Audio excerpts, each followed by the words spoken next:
All done with that dumb run. Let's do a much better one. Alright, what are we saying?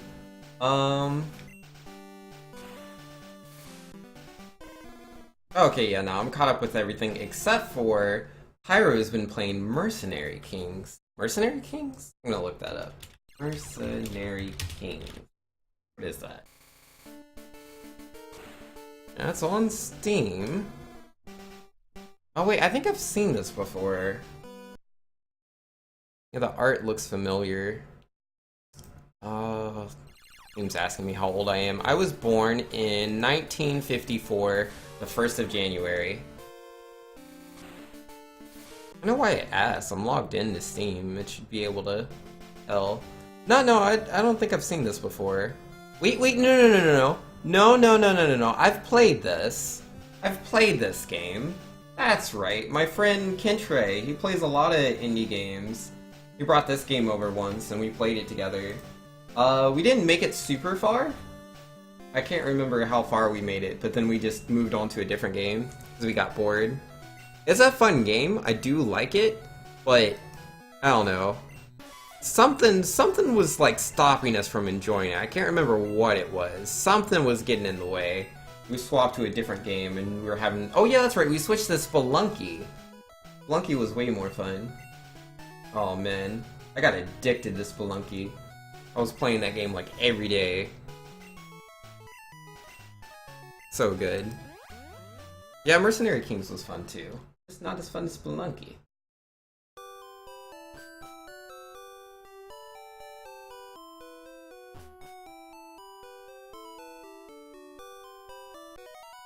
Probably grinding for stuff to make weapons with? Yeah, maybe. I don't remember. Like, I played that... That was in 2015, wasn't it? Yeah, the game came out in 2014, so it's plausible I played it in 2015. Makes sense.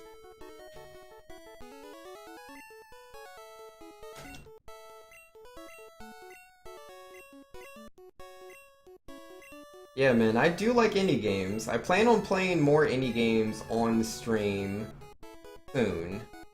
Oh, whoops. A little slow there to move away.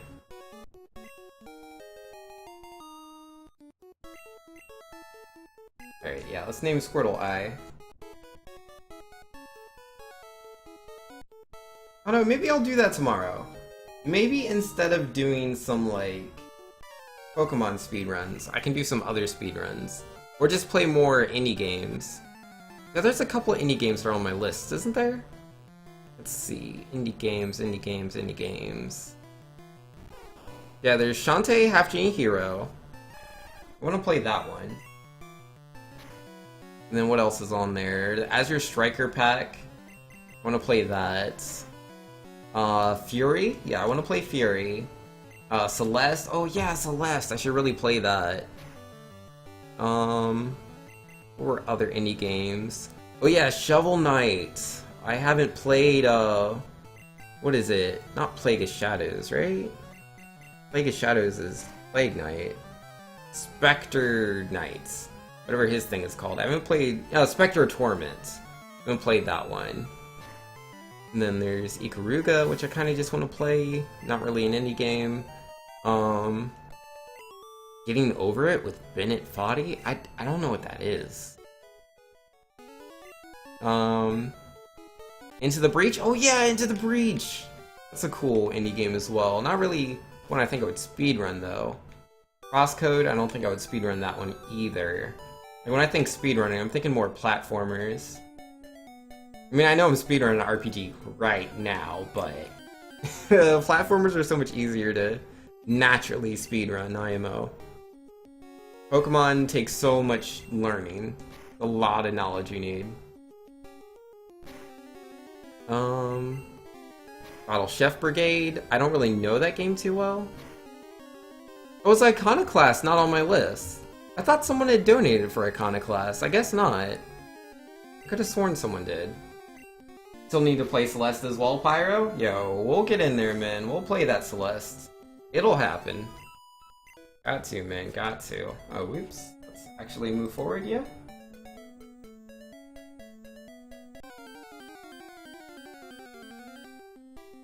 Yeah, no, man. I think I will be doing that because it's like I plan on like switching up my main games anyways. Oh gosh, darn it, Banks! Don't tackle the Rattata.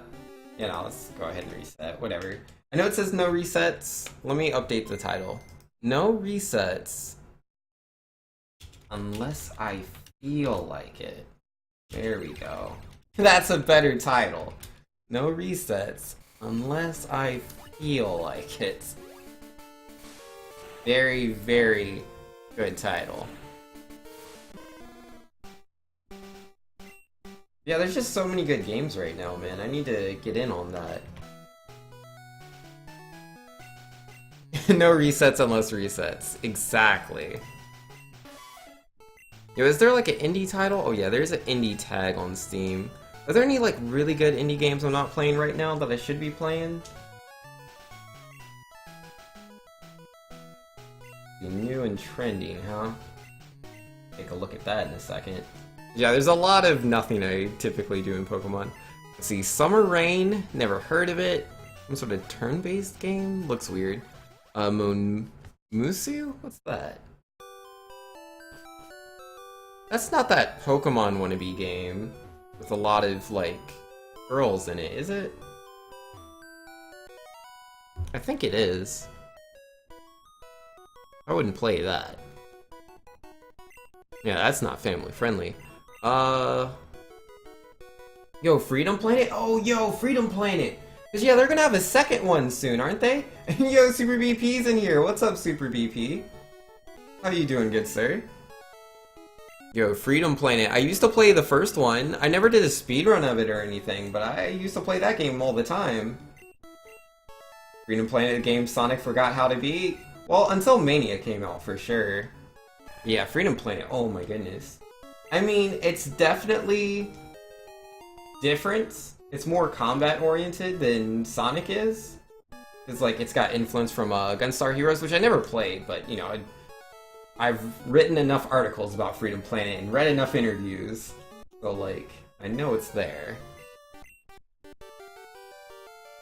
Yeah, when does Freedom Planet 2 come out? Yeah, this Path of Destinies, what's that?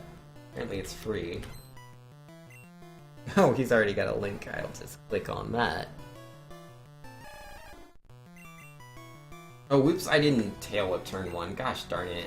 Hit tackle instead. Look at that damage. This is the Growl. It's all the Growl's fault. He says I'm excellent. How art thou, good sir? I'm doing pretty good overall. I've been really unlucky with the Pokemon so far. Like, getting like 7 encounters in Route 1, being crit by, what's his face? Good old Gyarados 4 times in a row. So lame. Okay, I like the storybook thing going on here. Bulbasaur gonna beat me? Looks like he's gonna beat me. So what is this? It's an RPG adventure? Action? Yep, definitely dead. Permanent free game? Is it? Like, is it just always free? It looks interesting. I'm gonna install it. I don't say no to just completely free games. Success! Stories, The Path of Destinies is now registered to your account on Steam. Aha! I mean, there's a lot of free games, man. I don't normally download them, because I'm like, I don't have time to play this, probably. But just looking at the video for this game, it looks kind of cool. I don't know what it is, but I like the look of it. I like the art style. I like that he's like a fox guy or whatever he is. Got a sword. He's blinking around. Sounds cool to me. Too bad you bought it already a long time ago. Oh yeah? Yeah, fair enough. Yeah, apparently this came out in 2016? Yeah, it's new to me. I have no idea what that is. I don't know when I'll play this, but I will probably play that. Game looks kind of cool. And you know, technically it's not Sonic? Yeah, Freedom Planet is not Sonic. Absolutely not. Yeah, it plays pretty differently. Like, there's... Excuse me. I'm dying of cough disease. But, Freedom Planet is more exploration-oriented. Like, I mean, all Sonic games try to push exploration, and the fact that they have multiple paths that you can use, but that's really just replayability. You usually just end up on one path or the other, just based on like how fast you're going in certain sections of the game. Every now and then there'll be something that's just kind of like, you need to memorize certain platforming sections. I mean, it depends on the Sonic game, but like that's usually how it goes. It's exploration. Versus Freedom Planet, where naturally the character's abilities allow you to really go up and down and whatever you want to do. I mean, Tails kind of does that too, but, you know, I'm thinking more Sonic.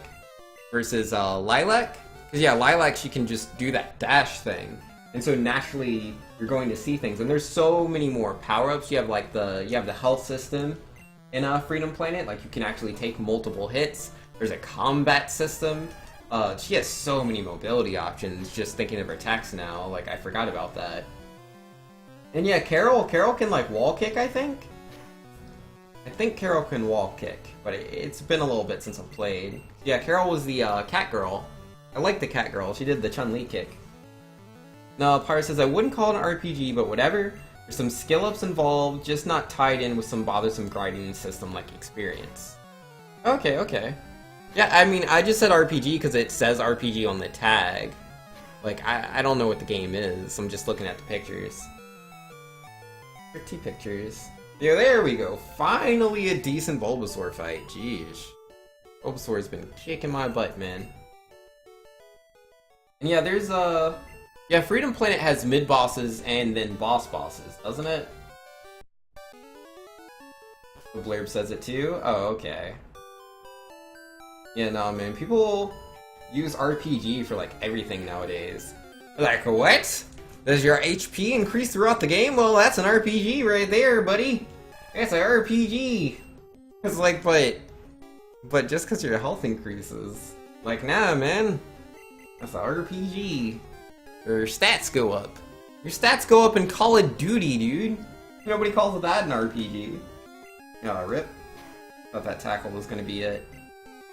Took my hand off the controller and everything, but it just instantly missed. Feels bad, man. Yeah, it's tough, man. I don't know if we need, like, better terms for things.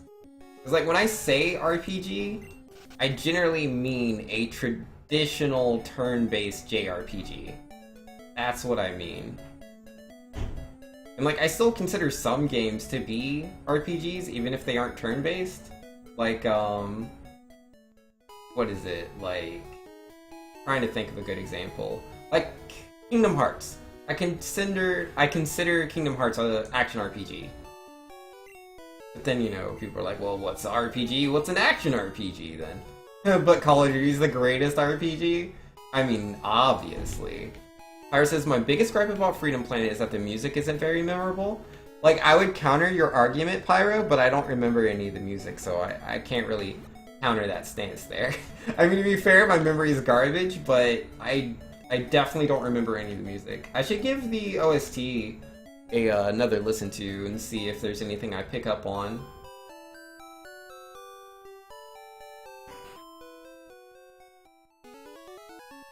And, you know, Divinity was saying, all the cares have cool backstory in Freedom Planet. I don't really remember the backstory for the characters too much. Like, Lilac is a dragon. Did she start some sort of gang with Carol? Or did Carol start a gang? Or was Carol in a gang before she met Lilac? I think Carol was in a gang. Some sort of, like, Red Scarf gang or something. And, like, then they became friends. And then, there's that other character to the, like, not Tails? What's her name? What is her name? The dog! With the ears! I can create blocks. What is her name? I can hear her super childish voice. Or wannabe childish voice. In my mind, but the name, I can't think of it. Oh man. Nope, the name's gone. They were both theirs? Oh wait, they were both in the Red Scarf gang? Are they the leaders? Yeah, it's been, like, I haven't played Freedom Planet since 2016, I don't think. It's been a while. Like, give me some of them Pokeballs, buddy.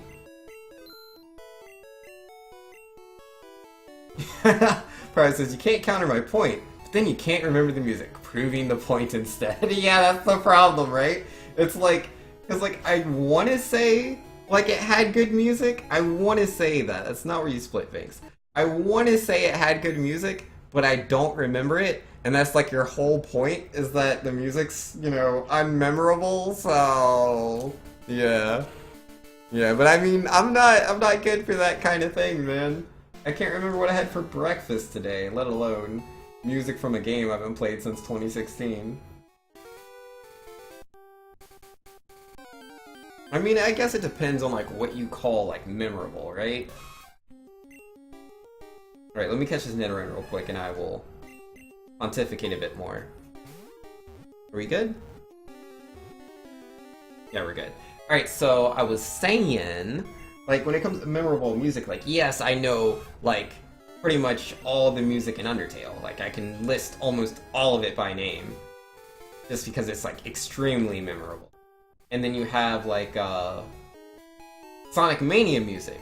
That, I can remember it, but, like, it'll take me a second before I can place it to the zone or the act, right? And then we have, like, Super Metroid's atmospheric music.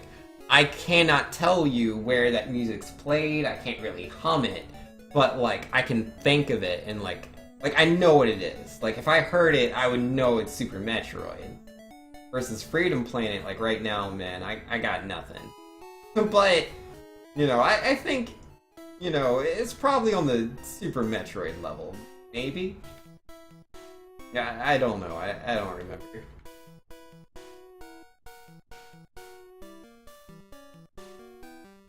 Kara says, are you telling me you wouldn't remember classic Sonic game music? You stopped playing Mega Man for a decade that you couldn't beat out at least a dozen or two themes from the series. I mean, it really depends. Like, some things are extremely memorable, right? And some things you just have a lot of attachment to. Like, I definitely...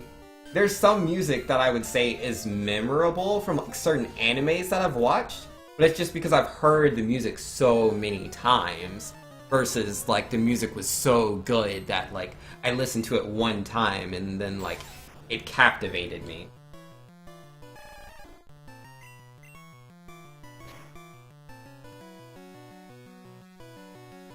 Yeah, Sonic definitely, like... I didn't play Sonic growing up, so, like, Sonic 1 through 3, a lot of that music, outside of remixes I've heard in later games, I don't remember, because, like, I played those games once in 2016. So, like, I don't remember, dude. I do not. This is a bad Weedle fight. Don't poison me. Please don't do it. Just don't do it. Don't poison me. And I'm poisoned. Yeah, whatever. But, yeah, nah.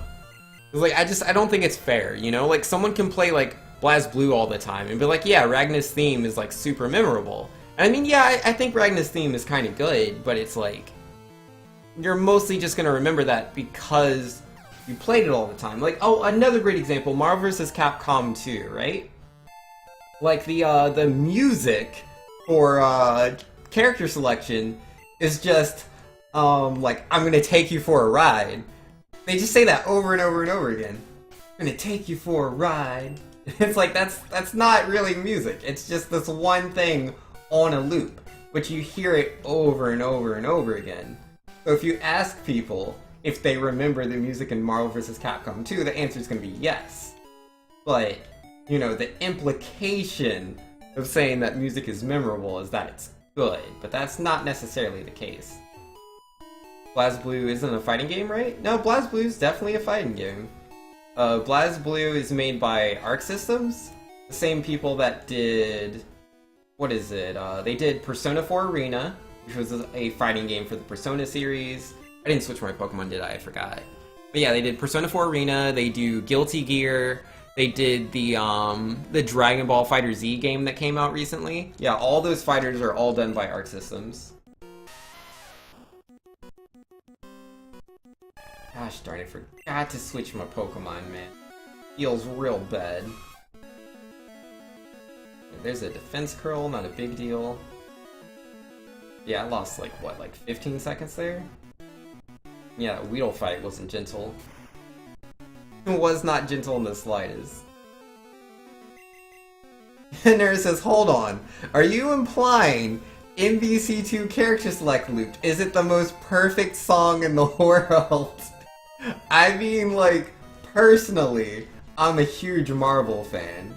So, like, and when I say Marvel, I don't mean, like, the comics, I mean the video games, of the fighting games, of the Capcom developers. But yeah, no, like, I hear that music, I'm gonna get pretty psyched, dude. I'm gonna hear that, I'm ready to play some Marvel. But, objectively speaking, no, I don't think it is the most perfect song in the whole world.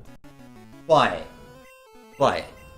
it would be a lie to say I don't get, like, really psyched up when I hear it. Do I like Shin Megami Tensei?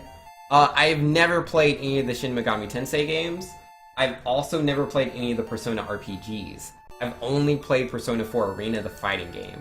I have no attachment to the characters outside of their fighting styles. Like, I love Yukiko, I think she's real cute, but I don't really know much about her outside of the bare bones storyline, which I mean is actually really good story. Persona 4 Arena is the best story I've ever played in any fighting game, but it's also still a fighting game, so the story only goes so far. But oh my goodness, if you love Persona, and you easily cry, whatever you do not play Labrys' story in Persona 4 Arena. That has to be the saddest thing I think I have ever experienced in my life. That story is so sad. Just don't do it. Don't do it, man. Oh my goodness, the tears. I should be so much further behind in time than I am. I have no idea how I got 1231 on Brock. Play Persona 5 or SMT Apocalypse? Yeah, I'm told they're good. And Nurse says it's a pretty good loop. It is a good loop. You are not wrong. Fire says, I remember the 3 StarCraft Terran themes, Warcraft 2's human theme. More recently, you had recalled this one theme from an old game called Warlords 2. I never played Warlords 2, so I know no themes for that. Warcraft 2, it has been decades. Like, more than 1 decade since I've played Warcraft 2, so I can't remember any of the music, but I can remember a lot of the voice lines of certain characters. Like, Zug Zug, what you wanna do? Like, I can remember certain voice lines, that's about it. See the world, they said. It'll be fun, they said. What else can I remember? Oh yeah, and then like StarCraft, I can definitely remember the Terran theme for StarCraft. Like, without a doubt. Like, it's so iconic. But I can't really remember most of the music. But I do remember the Terran theme. Pyre says, last time I've even had a computer that could play Warlords 2 natively was about 23 years ago. Yeah, that's fair, man. Yeah, no, I typically don't remember music from games that are like 2 decades ago, unless I played them a lot, so they're like ingrained in there, right? Like, even before I got into streaming and started playing like some more retro games, I could definitely remember like anything from like Super Mario Brothers, Super Mario World 3, Super Mario World, Super Mario 64. Because it's like, I could go decades without playing those games, but I played them so much as a kid, day in, day out, that like I remember them. Like, they are committed to my memory, whether I wanted to or not. Like, even like Dire Dire Docks, and I don't like Dire Dire Docks. I hate that stage. That music, whenever I hear it, I'm just like, ugh, I'm not having fun. Like, that's what I think when I hear the music for Dire Dire Docks. I think I'm not having fun. Because I do not like that stage. But now the music's in there. Like, I remember it. Yo, I went from 5 to 8? Like, went from 6 to 6 to 8 last time I was here, so I was so hyped for the red bar, but nope, of course not. Unless he gets his poison sting. If he gets a poison sting, we're like so golden. Oh snap! Oh snap, guys! Yo, we got red bar. We got red bar. I think it's gonna last more than this fight. I think, right? With the 8 HP? No? Okay, I guess I was wrong there. Sheesh, man, they're way too tight on like what is and isn't red bar. Cyclone says, so something I learned yesterday. Games download a ton of update data. It deletes some programs on the Switch. Oh yeah? Interesting. And Pyrosine, I also recalled a TMNT 4 theme, but couldn't remember what game it came from for hours. Yeah, that's fair, man. Okay, yo. The Golden Weedle putting us back into red bar. Real MVP. In Divinity, the game plus is good. On SMT Final Apocalypse, you have Final and Deep Strange Journey. Yo, man, I don't know these games. One day, I will play these Personas and these Shin Megami Tenseis. But currently, the only exposure I have to this series is Persona 4 Arena, which is legit one of my favorite fighting games. And that reminds me, isn't BlazBlue Tag Battle out now? I think that like just came. No, that's right. It was a demo. When does that come out? What's the release date on that one? Let's see. May 31st. Okay, so we still got a while until BlazBlue Cross Tag Battle comes out. But yo, if anybody wants to see me with Persona characters, I will body you, dude. I will choose you, Kiko, and I will body you. I don't care who you are.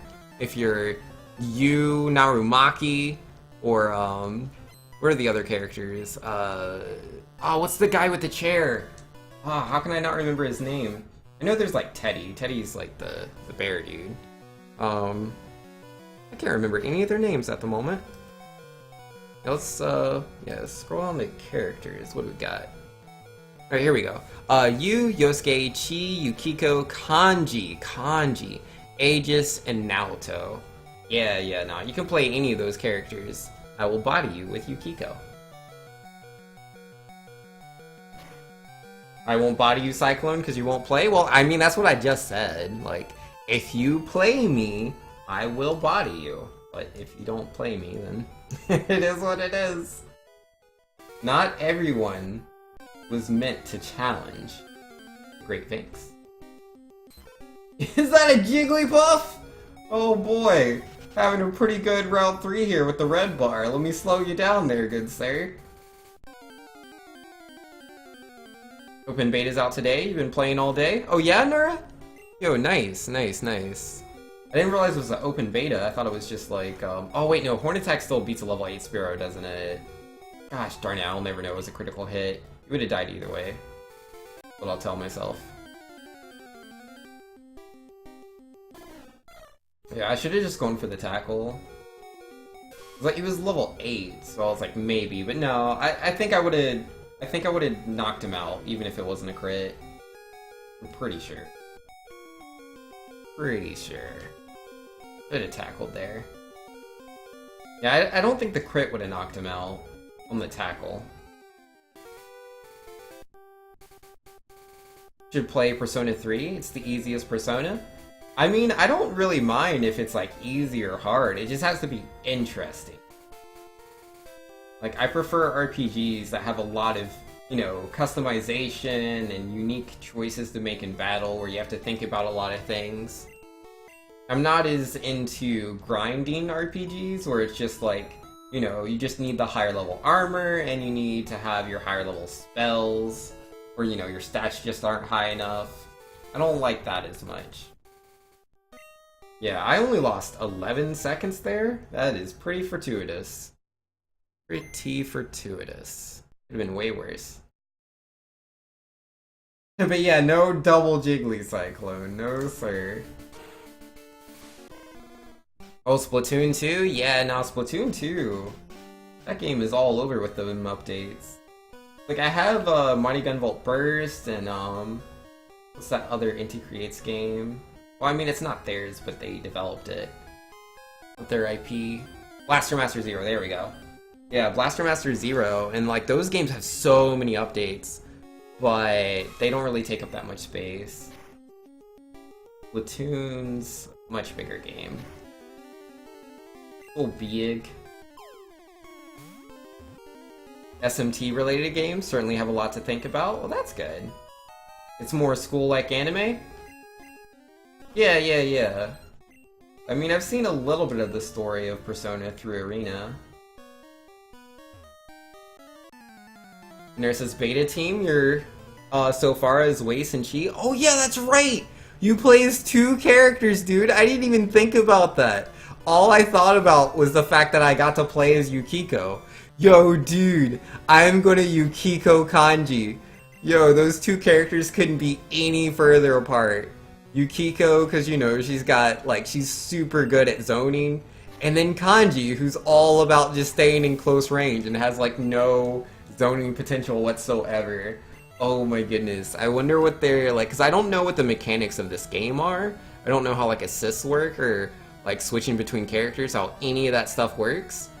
But I think I could body people just because these characters, man. Like, both Yukiko and Kanji, neither of them are, like, the strongest character of their game or anything. Like, I believe they're both lower tier. I think Kanji's extremely low tier, but you know, when it comes to fighting games, Arc System games, like low tier or high, their games are balanced.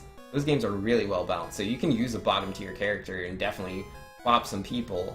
So I think I will definitely do that. I will use Kanji and I will body some fools, dude. Oh, he's so much fun! He's so much fun, dude. You just grab somebody, they lose so much health. I wonder how it scales in BlazBlue Cross Tag. I wonder how the health is there. Because, like, in Persona 4 Arena, you can get 4 grabs and win. So, like, with it being a 2v2 game, it is 2v2, right? Yeah. But with it being a 2v2 game, is it still 4 grabs? Like, do they have the same level of health? Or, like, is it going to be reduced health because you have extra characters? So, like, can I beat people in 2 or 3 grabs? Because, like, I can see the salt a mile away. People will be so salty if I just grab them, like, 3 times and that kills their character. Because, like, if he works the same as he does in Persona 4 Arena, like, just one of his normal command grabs, just a normal command grab, you don't have to spend any EX or anything, is fully invincible. Fully invincible command grab. And there says, I don't know about 4 grabs, but damage is insane, simple combos doing half health. Yo, if simple combos do half health, then yeah, no, I could see him doing 2 grabs. Like, just 2 grabs. But no, they have to scale that. They have to scale that. There's no way they'll let me get 2 grabs and just defeat a character. They have to scale it to 3. What? What? What? I don't think that was IGT. I've never been stopped there. I must have not been frame perfect. But I thought I was doing everything right. Maybe in my excitement to talk about video games, I messed something up? Let's try that again. Be really precise in our movements. Very observant. Nah, that's IGT! Interesting. Yeah, I fought both the guys. I got the Nidorino. My items aren't messed up or anything. Man. Man! Video games are real hard sometimes. So hard. Like, I'm doing everything right. And just, you know, you flip the coin, you get tails, runs over, buddy. Like, it was a decent run. Like, I was, what, 44 seconds behind? That's nothing in the grand scheme of things. That's actually pretty good. Like, we could easily PB off of that, but not after that. No, sir. No, sir. I didn't save in the wrong spot, did I? I mean, I'm saying it's IGT now, but I wasn't, like, super paying attention. I don't know. Either way, I need to check out this BlazBlue game. I'm curious about that. Try out Yukiko Kanji. That just sounds so dumb. It was Lychee in this game? I don't see her in the character list. Yeah, no Lychee. I mean, I was never good at BlazBlue. I put, like, literally no time into it. But the little time I did play Lychee. And, Under Night and Birth, I don't know what that is. You know, that's another crossover in, like, this BlazBlue tag battle game. But yeah, I've never played Under Night and Birth. So, I don't know what that is. And then, Ruby? I know that's like a cartoon. I've never watched that either. I don't know what any of those characters are.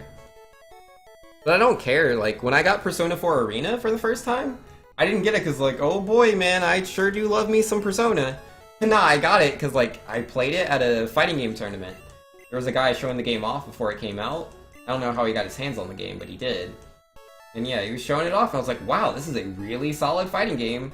Bought it when it came out, and fell in love. The mechanics are just so solid. Like, I really wish that Smash Brothers would take from Persona 4 Arena. It's like, there's this thing in, Persona 4 Arena, right? Where, like, if you're not attacking the opponent, and all you do is just run away, and you're, like, not doing anything, you know, you're just running away, then, your character gets a defect, a debuff. I can't remember what it's called, but it's like this red-looking virus thing or whatever. And essentially, I believe, it's like a, you take extra damage. If they hit you, they're just gonna blow you up. So, like, that's something you have to actively avoid. You have to actually engage in combat, which is something that plagues Smash Brothers. Like, it doesn't always happen, but in some matchups, people will just not fight each other.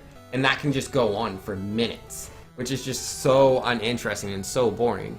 So if you create an actual incentive for making people want to be the one that engages, I think that would be really good for the health of the game. So yeah, Smash Brothers, please do that. Smash for Switch, show me the invitational tournament, show me, you know, I don't know, because yeah, Hungrybox isn't there this time. I don't know, like Zero, I'm sure he'll have, nah. Zero, like, he's changed a lot since, like, the early days. I think he tries really hard to, like, put on a good show. But I don't know, maybe he'll just really want to win. But, like, if he really wants to win, I could see him, like, running away for, like, a solid minute. You know, let's have Zero run away for a solid minute, and then him get, like, the red virus. Yo, I'm ready. I want to see it. I want to see the virus. With a double crit on Rattata. Still didn't knock him out. Feels bad. You get a Persona on Arena? Yes! Like, Yukiko has her, I don't know, that, like, Cherry Blossom Persona. And, Kanji has that, like, giant Skullomania wrestler Persona. Like, again, I never played the game, so I don't know the Persona's names. I mean, their names are in the game, but they're not on the character select screen. Just Yukiko. Like, I'm pretty sure when you choose her, it says what the Persona is, but I can't remember what the Persona's name is. But yeah, no, I love Yukiko's Persona. It's so good. It's like, between Yukiko's fans and summoning her Persona, he just traps people, dude, and, like, they can barely move. If you do it right. If you do it right, they're gonna have a real hard time approaching you. So, like, I'm looking forward to that. I want to try to body people. And what was the other game that I was excited for before I started talking about this one? I don't remember. There's so many games coming out, but they're not out yet. Ah! And then there's gonna be E3, and there's gonna be even more games, I'm gonna get even more hype. Oh well. At least Curse of the Moon's coming out soon. Coming out in 12 days, I can wait. I'll be okay. I should really just start playing some Mighty Gun Volt Burst, man. I should do that tomorrow. Should play Mighty Gun Volt Burst, download the DLC for the other characters. I mean, I could always just do that off stream as well. I kinda just want to play it. I'm really curious. 'Cause, I mean, I'm retired from Overwatch, because, like, I got Diamond now.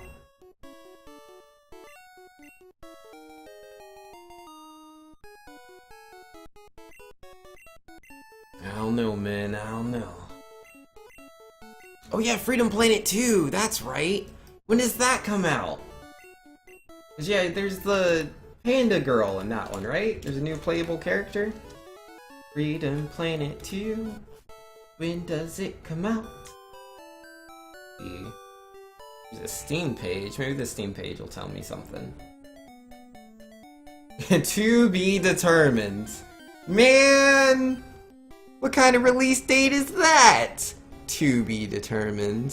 Aw, sad face. No, don't fight the Pidgey. And hey, it's Novabound saying I want to learn SNK heroines. Because you're all about the waifu life? Yeah, that's fair, man. Yeah, no, I'm not huge into the SNK games. But I'm sure there's like one of them that I've played in something. I should double check that. You're still waiting for crosscode? Yo, it's a long wait, man, but one day the crosscode shall release. Let me see. SNK Heroine.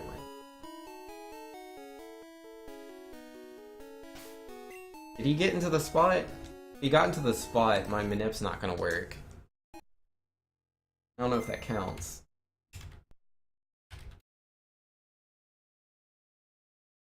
Is Guilty Gear SNK?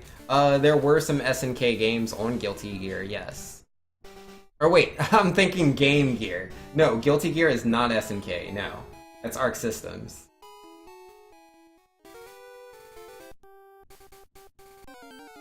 Alright. SNK Heroine. Oh, whoops, I messed up the manipulation. I'm bad. Maybe he'll still go into the ball anyways, because he's so cool. The Athena. Nope, I don't know her. Let's see. Ula Diamond. Nope. Oh, well, Mai. Yeah, Mai Shiranui. I know her. You know, she's kind of like, you know, she's like the Chun-Li of SNK, man. Like, she's usually on the box for, like, the SNK games. What are they called? King of Fighters? Yeah, I didn't play a lot of the King of Fighters games, or Fatal Fury. Yeah, I didn't play a lot of those growing up. I played very few, but I played a couple of them. And yeah, I remember Mai. I was a young, impressionable child. Can't really miss her. So yeah, no, there's at least one character in this game I know. That's something. Let's see, what about these other ones? Leona? Nope. Yuri. Wait, I think? Is that the, like, Sakura-looking girl? Yep. I know Yuri. I played her for a little bit in one of the King of Fighters. There was the King of Fighters that came out around the same time as, like, I think it was, like, right before Street Fighter V? It might have came out, like, a good step before Street Fighter V. I don't remember. But I played it for a little bit. Like, a really tiny bit. And I literally only played her because she's literally Sakura. Oh, Nakoruru. Okay. I didn't know her name, but yeah, I know her. Yeah, she's from, oh, what's that game called? Samurai Showdown. Yes. I know her. There was an anime for Samurai Showdown. I watched that. I used to watch my dad play that game. That fighting game was, like, before my time, really. Like, I was way too little to care. But, like, I watched my dad play. Shermie, I don't know who that is. Ah, gee, Schweedle, please. Always with the poisons. Always the poison. And then Sylvie Pala, nope. And Zarina, nope. Well, hey, I know 3 of those characters. That is way more than I expected. Way more. I'm surprised. I think Night Stalkers is SNK. Night Stalkers? You mean Dark Stalkers? I don't know what a Night Stalkers is. Either way, Dark Stalkers is Capcom, it's not SNK. Cyclone says, so Vinx, I've been watching a Hat in Time tournament. I'm thinking you need to finish that game. Yeah, we were talking about that earlier today. I do need to finish a Hat in Time. Oh, dude, I'm looking at this trailer for Freedom Planet 2, dude. The art is so good. Like, I like the art in the first Freedom Planet, but the art in Freedom Planet 2 is, like, I want to say 80 times better. Like, a straight 80 times. Like, it's so good. Chat's in the stream. This is true. You can't miss a chat that's in the stream. Alright, so I don't have a potion for this Brock fight, so it's gonna be pretty bad. But we'll see what happens. We'll see. You could always luck out. Oh yeah, I still have to switch Pokemon. Hate it when I forget to do that. Cyclone says, by the way, speedruns are 45-50 minutes in-game time for 26 hourglasses. Yeah, no, I'm always on our speedrun.com, so I haven't watched any of the Hat in Time runs, but I see when, a new world record is met, I always vote up every new world record. Not just for a Hat in Time, like, literally any game. Someone could get, like, a new world record in, like, McKids for, like, regular Nintendo, like, literally a licensed game for McDonald's. I'm going to vote that up. World records are very impressive to me. Can get me the VODs? No, like, I have access to all the videos. I just don't want to watch them. I haven't beaten the game yet, so I don't want to be spoiled. No spoilers, please. Keep them spoilies to yourself. Oh, such good art. Both, like, the in-game sprites and the promotional material for Freedom Planet 2. So good. Oh my goodness, the more I look at it, the more I want the game. I completely forgot it even existed. Now I want it so bad. And this is all Divinity's fault. It was Divinity, right? Divinity was the one that brought up Freedom Planet?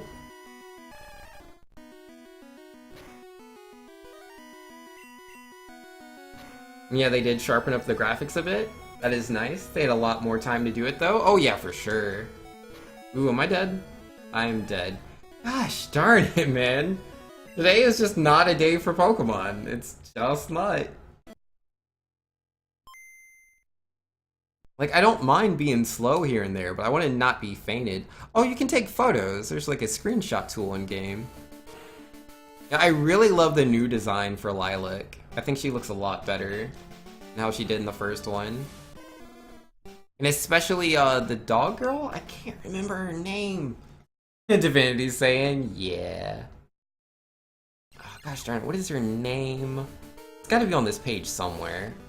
Yeah, Lilac, Carol, Milia! That's her name, Milia.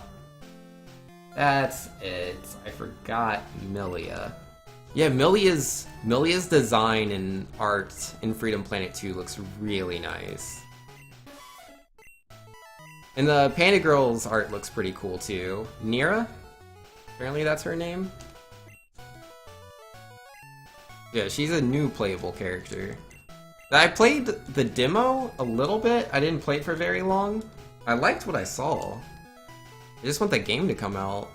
Yeah, I usually don't invest a lot of time into demos. Not if I already plan on buying the game. It just depends. Like, sometimes, like, I really, really want to play the game. So, like, I can't wait and I'll play the demo. Like BlazBlue Tag Battle, for example. I will be playing that. I will definitely check that out.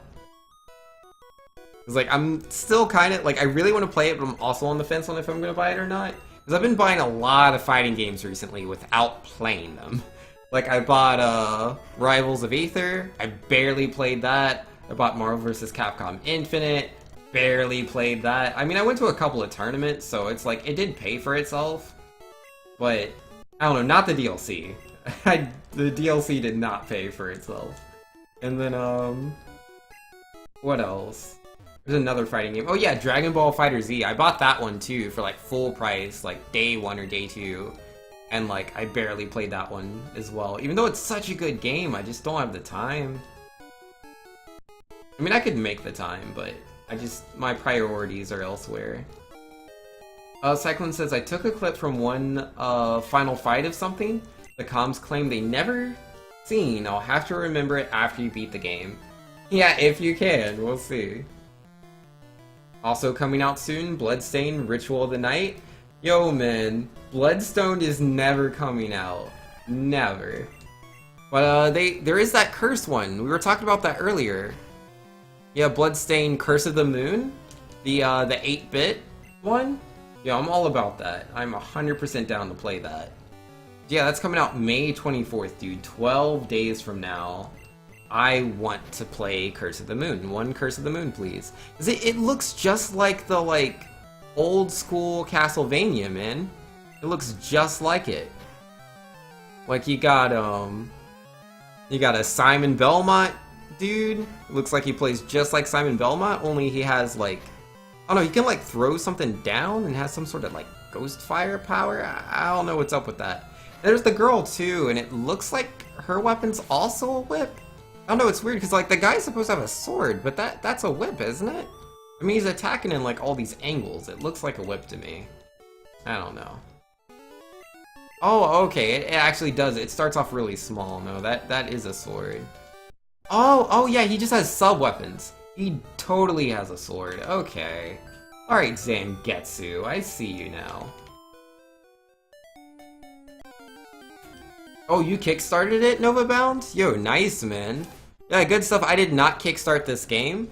But yeah, the 8-bit one, that was a stretch goal, right? But yeah, that's all thanks to you, man. I would not have this 8-bit game that I plan on buying in 12 days if it wasn't for people like you, dude. Yo, much appreciation. Good job. He says, whoa, where are you? I fell into a well. I have asked a Growlithe if it would please tell everyone that I'm down here. He hasn't come back yet, but I'm pretty certain he is gonna find help, you know? Because, you know, you can understand Pokemon. We'll just Growlithe! He's in the well, go get him! They'll show up any second now, and I will be free. Novabound saying I was thinking of getting it on Switch, but changed your survey to PC so you can stream it. Oh man, like, I technically can stream it on Switch because I have the Elgato device, but at the same time, I kind of want to get it on PC anyways, just because of like how easy that is. Oh, oops, I'm going the wrong way. Yeah, definitely going the wrong way. But yeah, because it's like, when I stream something on Switch, I have to change all my OBS settings, which doesn't take that long. It's usually like a 2-minute process, but it's annoying to do every single time I start my stream because there's a bunch of other things I already do in preparation of starting the stream. So adding 2 minutes on top of that is annoying. So it's like, instead of buying it on Switch, I can get it for PC. But like the second thing is like, say, you know, there's a new system that comes out after the Switch and I get that. I doubt I'll be able to move Curse of the Moon onto my new Nintendo system. Which, I mean, I know that's like thinking really far forward, but that's just how I am. So, you know what? Honestly, what I should do is I should get it on the Switch, because that's the system I honestly, in my heart, want to get it for. Get over the fact that, you know, it takes a little bit longer to like stream it on PC, like 2 minutes, whatever. I'll get it on the Switch, and then if I'm really that, you know, salty about it, I'll just also buy it on PC if it's a good game. If it's not that good, I'll just keep it on Switch, it won't be that big a deal. But if it's really, really good, I'll buy it on PC too, and I'll have it on both. That's the secret. That's probably what I'm gonna do. Speaking of which, yeah, I'll be doing the same thing with Sonic Mania Plus. Because I already have the original Mania on Switch, so I'll probably buy the DLC for the Plus on Switch, and if it's really, really good, there's a good chance I'll just completely rebuy it on PC. I was already planning on buying it on PC anyways, if I'm going to be 100% honest. And then at the same time, I could also buy a new Elgato device. If I did that, because the newer ones, there's no delay, so I wouldn't have to change my settings on OBS. I could just natively plug in the Switch into the Elgato, and it will catch everything without any delay. And so I could just stream seamlessly. It'd be really nice. But that's like $150. I don't know if it's worth that much. But I mean, that wouldn't just be for the Castlevania game. That would be for like every single game that I capture from now on. So it's like an investment. At the same time, like if I think about it, the capture device I have right now is like 3 years old, dude. It's like 3 years old. It could die out any day now, and if it does, I wouldn't have a replacement. I would not be able to stream games on anything because I wouldn't have a capture device. But if I bought this new one, then I would have two in case one happened to the other. That's thinking ahead, right? That's a good investment. That's clearly a good investment. Is there a difference between Sonic Mania and regular Sonic? Do you mean like Sonic Mania and Sonic 1, Sonic 2, Sonic 3? They're definitely all different games, if that's what you're asking. Like, Sonic Mania has most of the levels in Sonic Mania are from the older Sonic games, but there are unique levels in Sonic Mania. Like, there's 3 zones, I believe. There's, I'm trying to remember the names. There's Press Garden Zone, which is my favorite zone. Press Garden's completely new. Titanic Monarch is new. Mirage Saloon is new. Those are all new zones. But then they also have old zones like, Green Hill Zone from Sonic 1. But, like, here's the thing, right? Originally, in Sonic 1, Green Hill Zone has 3 acts. A lot of games nowadays only have 2. Sonic Mania has 2 acts. So what they do is they combine Sonic 1's Green Hill Zone Act 1 and Act 2 into 1 act. And by doing that, they also they add in an extra place just for Knuckles, because Knuckles was not in the game originally.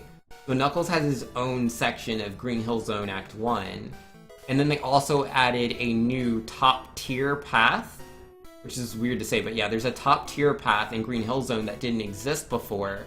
And they also changed the ending of Green Hill Zone Act 1, which originally was Green Hill Zone Act 2. It sounds really weird. If I were to simplify it, the best way to simplify it is like, Sonic Mania takes all these zones from the other games and I wouldn't say it's so much a remix as it is a revamp. Like, they take the things that you had before and make them much, much better. So, there is no single zone that's the exact same. Definitely not. And generally, the Act 2s have a lot of creative liberties to them. Not so much Green Hill Zone, Act 2. Act 2 is very close to Act 3, but it is about twice as long, I think. But, Chemical Plant Zone Act 2, for example, is completely new. Absolutely completely new. Simplify it more, I'm super dumb. Alright, simplify it even further. Further Beyond. Okay, if we're gonna truly ascend to Further Beyond. Ooh, am I gonna beat this Weedle on this hit? Because I die otherwise. Ooh, got the crit, we die. Wow, I'm so unlucky, dude. I would have beat him if I didn't crit, which sounds weird, but crits do less damage in this game. To super simplify, Sonic Mania, so good. Sonic 1 through 3, they were kinda good, I guess, back in their day. Bam, there you go. There you go, man.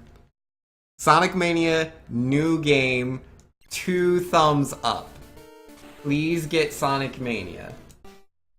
Like, honestly, man, if you like Sonic at all, if you're a slight fan, slightly fan of Sonic Mania, even if it's only the 3D games, say you've never played a 2D Sonic game before, if you still like Sonic, go buy Sonic Mania or wait for Sonic Mania Plus to come out. Go buy that. Because it's a really good deal, Sonic Mania Plus. Absolutely, definitely buy that. It is, in my opinion, the best Sonic game ever made. The best. Like, and for me, the best Sonic games would be Sonic Adventure 2. Sonic Adventure 2 is like my all-time favorite Sonic game. Under that would be, like, directly under, I would say, is Sonic Colors. I absolutely love Sonic Colors. Then Sonic Generations. Then Sonic 3 and Knuckles, which Sonic 3 and Knuckles is, oh my goodness, it's so good. Then Sonic Advance 1. I really love Sonic Advance 1. I think it's a pretty good game. And, yeah. Yeah, no, like, all of those are really good, man, but Sonic Mania is at the top. I'm super dumb and only a fan of the 3D Sonic games. Yo, if you're only a fan of the 3D Sonic games, you should still give Sonic Mania a spin. Get it? Because he's like a hedgehog and he does the spin dash and give it a spin. Anyways, you should totally get it, dude, because it is the best 2D Sonic game ever made. Sonic 1, 2, 3, Advance 1, 2, 3, Sonic Rush, all of those, dude, blown out of the water. They cannot compare to Mania. Mania is It's just too good, man. In my humble opinion, Sonic Mania is the best 2D platformer ever made. Like, that used to be Rayman Legends to me. I think Rayman Legends has objectively the best level design until Sonic Mania. Sonic Mania, I think, is better. I mean, they're both exceptionally amazing. Like, I'm not like, oh, Rayman Legends, that game's terrible. No, Rayman Legends, easily, man. One of the best games ever made. Humble? Yo, it has to be humble, man. And Mania equals Sega being shown how to make their own game in 2017. Yeah, pretty much, man. Now, isn't it made by someone else than the original? Alright, essentially, here's how it works. Sonic Mania is an official game published by Sega. However, the development team is, what was the name of the development team? Oh, man. I forgot. It's like Pagoda West. They're like not the main guys, but Pagoda West plus Headcanon, I think is the name of the studio, plus another studio. It's like 3 studios combined. And then Sega. Like, Sega does have a hand in the game. Like, Sega had a part to do in the quality assurance, a part to do in just the creative aspect of the game, like what levels were going to show up, what concepts were okay to show up in the game, what couldn't be in the game. But as far as like literal coding goes, the literal coding, Sega has very little to do with that. I believe that they did help with getting Sonic Mania onto specific platforms.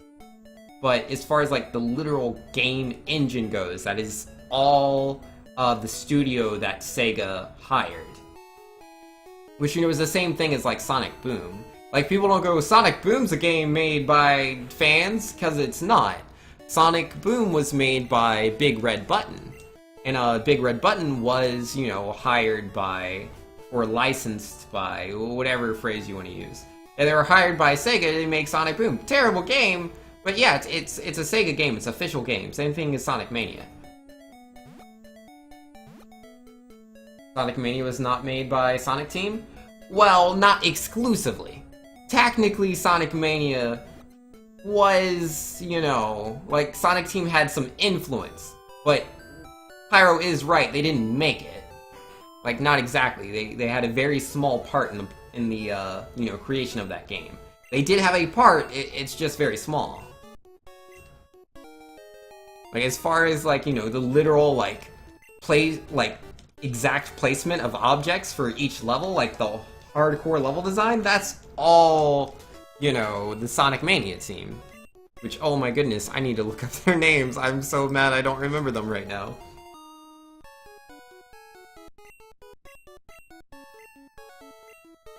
Alright, let's see. Sonic Mania. I'm so mad I don't remember.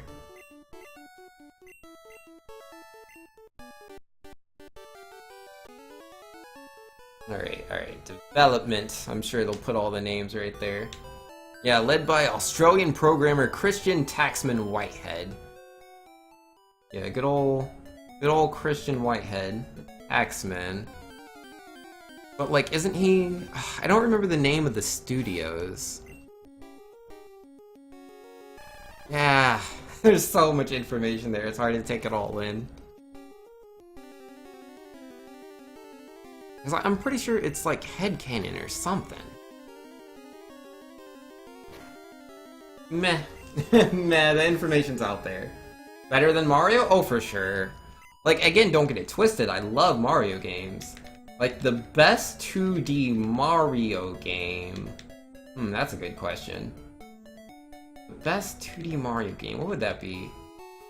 I'm feeling Super Mario World. Like, I really like Super Mario Bros. 3, but... I don't know, Super Mario World... I'm gonna have to say it's better.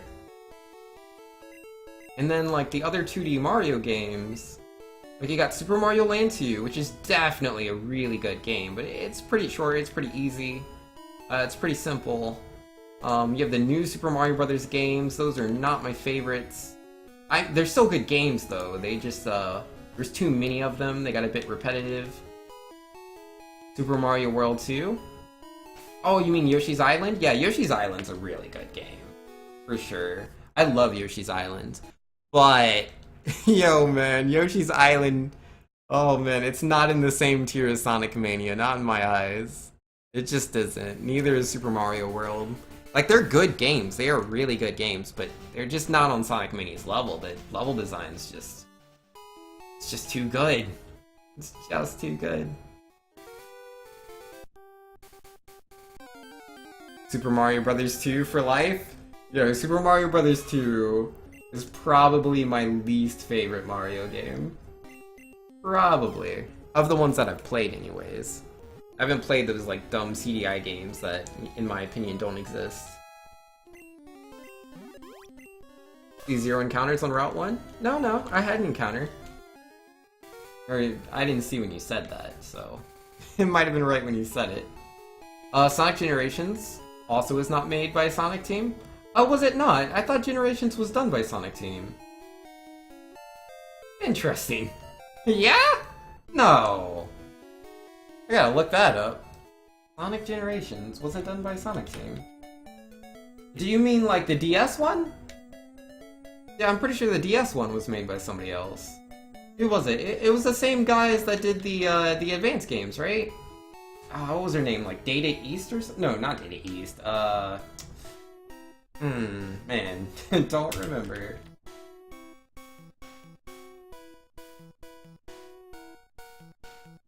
Oh, what was it? Yeah, it says it was developed by Sonic Team, Sonic Generation. Did I have a Super Nintendo growing up? Oh, you betcha. I had the original Famicom, or not Famicom, but like the original Nintendo Entertainment System. I had that, but my parents gave it away when I got the Super Nintendo. So sadly, I don't have that one anymore. And I had it for such a short span of time. The only games I remember playing on my NES was just Super Mario Brothers. It's the only one I remember playing. Oh, Dimps! Yeah, those were the guys I was thinking of. Yeah, Dimps made the DS one. In the advanced games?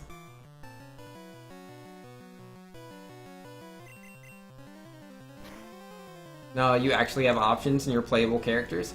Oh, you mean the American Super Mario Brothers 2. Yeah, no, I like that one. Super Mario Brothers 2 is really good. I thought you meant the Lost Levels, the Japanese Super Mario Brothers 2. Oh man. Yeah, I don't like that one. But I like the one with Peach and Toad. That's a good one.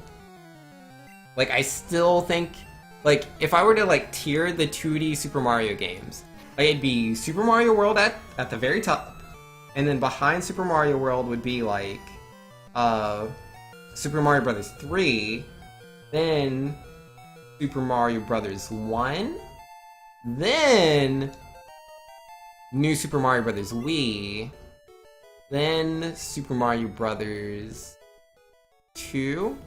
Wait, did I already do 2? Well, after that would be all the other new Super Mario Brothers. And at the very end would be Lost Levels. 8 Lost Levels. So bad. Or I should have healed a little bit earlier. That's fine. 23 HP should do me. Should. Good. Nova Bound says, I haven't played Sonic Mania, so I can't disagree. I've always thought Sonic was never good. I mean, I never thought Sonic was never good, but I never was a huge fan of 2D Sonic, Nova Bound. I was never a fan. I played a little bit of it. I mean, I liked Sonic as a concept, but when I was younger, I was always so confused. I was like, you know, when you play the Sonic games, you always just run into things. And I'm like, you know, if you just run into things and you go too fast and you can't see anything, that's just a bad game, right? And I kind of think that's bad design, which Sonic 1, 2, and 3 all have. I mean, 3 and Knuckles is the best iteration. They definitely improved upon their design, but, you know, it's going to fail in comparison to something that, you know, has so much more, you know, years and years and years of research and studying into what works and doesn't work. Like, it didn't stand a chance. It's like what Sonic Mania does, that makes it so much better than the original Sonic. Like, first off, it's widescreen. Widescreen is huge for Sonic. It gives you so much more time to react. I mean, yeah, it's literally like in seconds, but a second is a lot of time in game time. You know, that's a lot of time to react to things. And then again, Sonic Mania does such a good job at switching between like phases. When you're playing that game casually for the first time, it's really easy to go fast. It's really easy to just go fast, which is what most people want to do. And they're not going to put like just enemies in your way. The only level I can think of that has a level that could potentially get in your way as you're just trying to go fast is Metallic Madness, which again, Metallic Madness is not my favorite level, but aside from that one, like, they do such a good job, like, in all the levels, dude. Because what they do is when you're going really fast, they make use of vertical sections that have Sonic going into the air or like going through a loop-de-loop or something like that. Essentially, they give you time where Sonic's moving fast, but you don't have a lot of control on the character in that slight moment, so that you can take in things that are on the screen, take in certain platforms, take in certain threats, obstacles. And so that once you regain control of the character, you've sped down a little bit after the end of whatever action you were performing, and then, you know, you can get past those obstacles, and you're at a slower pace, so you can deal with the things that immediately come in front of you. And they do just such a good job of blending those two things together. So it's not really something you notice unless you really look for it. And I really applaud that design. Like, Sonic 3 and Knuckles has that in it. It's just not as good and not as consistent. Alright, what are we saying? What sort of nerd thinks of Japanese Lost Levels 2 before Turnip Mario when hearing Super Mario Bros. 2? A nerd that's on, like, Twitch too long, and, like, a lot of people are like, well, actually, streamer, Super Mario Bros. 2 came out in Japan, and that Super Mario Bros. 2 you're referring to is called Doki Doki Panic. You know, I'm a super well knowledgeable person, so I know about these things, and that's, like, been rubbed in my face so many times that, like, when I hear 2 now, I think of the Lost Levels instead. But before I came to Twitch, 2 was the Turnip Mario to me. But Twitch is it's disillusioned me, I guess? Empire says, nah, American SMB 2 is the real second game. Lost Worlds was just like bonus levels to the last game. It was clearly intended for Mario and gang.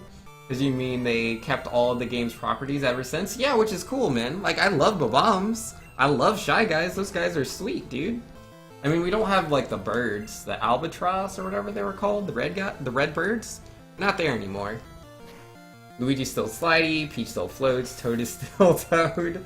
Yeah. Which is pretty cool.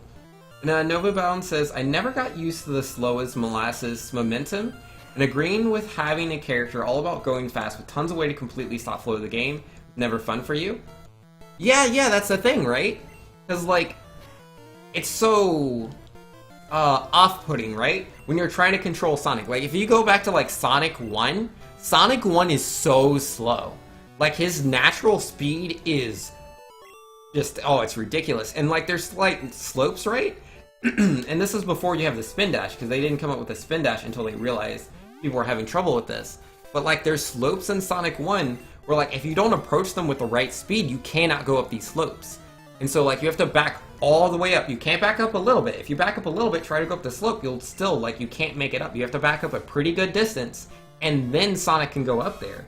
So, like, if you're playing Sonic for the first time, and that's your experience with him, is moments like that, I can see how you're like, I don't see what the big deal is. But, you know, Sonic 2, they introduced the spin dash. Sonic 3, you know, they stopped putting enemies in your way that you just bump into, and they stopped putting rocks in your way. Like, it's so annoying. Like, they just put spikes and enemies in your way so much in Sonic 2 and Sonic 1. It's like, why do you do this? But then in Sonic 3, they did away with that. I mean, there's still rocks here and there. And Sonic Mania does it a couple times, though. It's much more rare with Sonic Mania. But, yeah, like, in Sonic Mania, they finally figured it out, dude. They're like, people want to go fast. Let me help them go fast. So it's really easy to just beat the game going left from right at a very quick pace. You're gonna miss out on a lot of things, but if you don't really want to think about it and you just want to have that roller coaster fun of Sonic, why am I going to potion? You don't potion here. You can do it very easily. But yeah, Sonic Mania is built up on the formula so well. The design is so good. I can never not talk about how good the design is of Sonic Mania and how it's a million times better than the old Sonic games. Like, I know people always be like, Sonic 3 and Knuckles is like the best Sonic game, but like, that's pure nostalgia. It's pure nostalgia. Mania blows 3 and Knuckles out of the water. It's not a contest. Super Mario Bros. 2 is Super Mario Land? Yo, Super Mario Land is legit, dude. I love the original Super Mario Land. It's such a simple arcade experience. Like, it's just that pure gameplay, you know? Like, I love that about Nintendo games. And not all Nintendo games have that, like, pure experience. Super Mario Land definitely feels like that. Pyro says, Sonic's one issue is that past the first level, the developers forgot what kind of game they were trying to make as far as level design went. I mean, not really. It's like, cause like nowadays we're like, Sonic is all about going fast. But like, that wasn't really the thing when like Sonic 1 first came out. Him going fast was just something he could do. Sonic was just a platformer in Sonic 1. They just wanted to make a platformer game. They just wanted to make a game that was like Mario but better. Cause Sonic can go faster. Like, and that was it, you know? It wasn't, the whole game wasn't about Sonic going fast. It was a platformer, but he's faster than Mario. Like, that's what they were trying to do. And so when they're designing their levels, they were designing platformer levels. However, they made Green Hill Zone not first. Green Hill Zone, I believe, was the last zone they made. It was like the last or second to last zone, if I remember my interviews right. And they made that one really fast. Because they expected you to game over and over again in the later zones. Like, well, when you're replaying the game, you know, to make it more fun, you should be able to go through Green Hill Zone really fast if you're good at the game. That's what they did. They made Green Hill Zone this really quick, fast thing, and then they realized, oh, hey, we should make all of our zones like Green Hill Zone. So that, like, design, that philosophy didn't exist until Sonic 2. Sonic 2 and Sonic CD. And man, Sonic CD, geesh. That, oh my goodness, Sonic CD, dude. I don't understand how Sonic CD is, people's, like, favorite Sonic game. Like, I know there's some people, like, Sonic CD is their favorite Sonic game. I just don't get it, man. I just don't get it. I mean, like, I can understand if it's, like, just pure nostalgia. You're like, I played this game, I have a lot of attachment to it. Like, that makes sense to me. You know, I have some games I have a lot of nostalgia for, even though they're bad games. Like, Bubsy the Bobcat, right? Not a good game. A lot of nostalgia for it, so I love it. But, but Sonic CD, dude. Oh my goodness. Those levels are so stupidly long. They're ridiculously long. It is ridiculous. And there's so many things that get in your way. So many things that get in your way all the time. And the whole, like, travel through time mechanic is just such a gimmick, dude. It's not implemented in a good way, in my opinion. I like the concept. I love the concept. But, oh my... Global saying, hello, Black Screen. It's been a while since I seen Vex. Can you tell him I said what's up? Yo, how you doing, Global? Yo, no worries. The webcam will be back tomorrow. Unfortunately, today I fell into a well. I fell in there. But luckily, there was a Growlithe nearby, and I was like, hey, Growlithe, buddy, let them know I fell into the well. And he was like, growl, growl, Growlithe. And so he ran off, and I'm sure he was saying that he was going to go get them and tell them where I am. I believe in him. He will save me any second now. I have full faith. Pyro was saying, him going fast was the whole concept to go along with blast processing to make it sound like the Genesis hardware was so much better than whatever Nintendo was putting out. Well, no, yes and no. Yes, they were trying to do the whole blast processing and Genesis being better, but that was all marketing. That was purely marketing. You have the marketing side and you have the development side. The development side, the actual philosophy for making Sonic 1 was never, he's got to go fast. That was never it. That was never a thing. They wanted him to be faster, yes. They wanted it to feel like a roller coaster in like certain sections. But it was never about always going fast. They were just making a platformer. a platformer is what they wanted to do. So Sonic was supposed to go slow in Sonic 1 in certain sections of the game. That was by design. The marketing caused, you know, that misunderstanding. But they then also realized, like, this is where people are having fun. This is a much better way to have this character control. And that's why Sonic, you know, goes in that direction in the later games. Sonic CD was a mess. Yo, man, that music is so trippy, dude.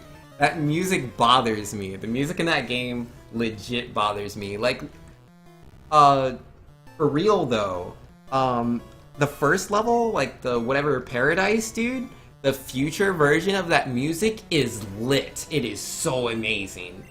But the majority of the music, especially like the bad futures or just the future versions, and well, just a lot of the music in general to me, just, it sounds so outlandish. It doesn't sound Sonic to me.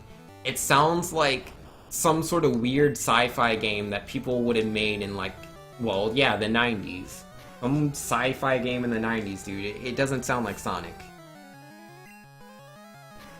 Nova Bound saying I have a Bubsy 2 cart lying around somewhere. Yo, let's go! Cause yeah, like I say Bubsy the Bobcat, but Bubsy 2 is the one I played all the time.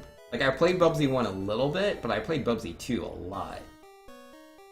Love Bubsy 2. I mean, I like Bubsy 1 as well. Bubsy 2 is just the one I have more nostalgia for. Pyrosane, also Sonic has one heck of a history of having great first levels and terrible levels past that. I mean, like, that's the thing, right? Oh, wait. I don't fight this Geodude. Because it's like, it's really easy to make a fun first level. It's all about the difficulty curve. Because like with the first level, you know, you're allowing Sonic to just go forward for like almost all of it. There's no obstacles. You're on the left side, get to the right side. You know, generally there's some like up and down vertical movement happening here and there. But for the most part, you just go from left to right. That is a first Sonic level. And then generally, you know, to do a second Sonic level, for there to be any sort of difficulty curve, for it to be like a game, to be an interactive experience, you have to, you know, change that up. You have to put things in the player's way. But putting things in Sonic's way slows him down, which is, you know, the opposite of what people want, and it causes a sense of displeasure. You know, some players, you know, they can get it. They're like, okay, you know, I have to like memorize this and then I'm able to do it. Versus other players like, what? I have to like memorize enemy locations? I just want to go fast. So it's just, they're not going to enjoy that. However, Chemical Plant Zone is a pretty famous second level that is very, very popular. People love Chemical Plant Zone. It's not the first level. No, not that spot, Vane. Chemical Plant Zone is not the first level, and people love that.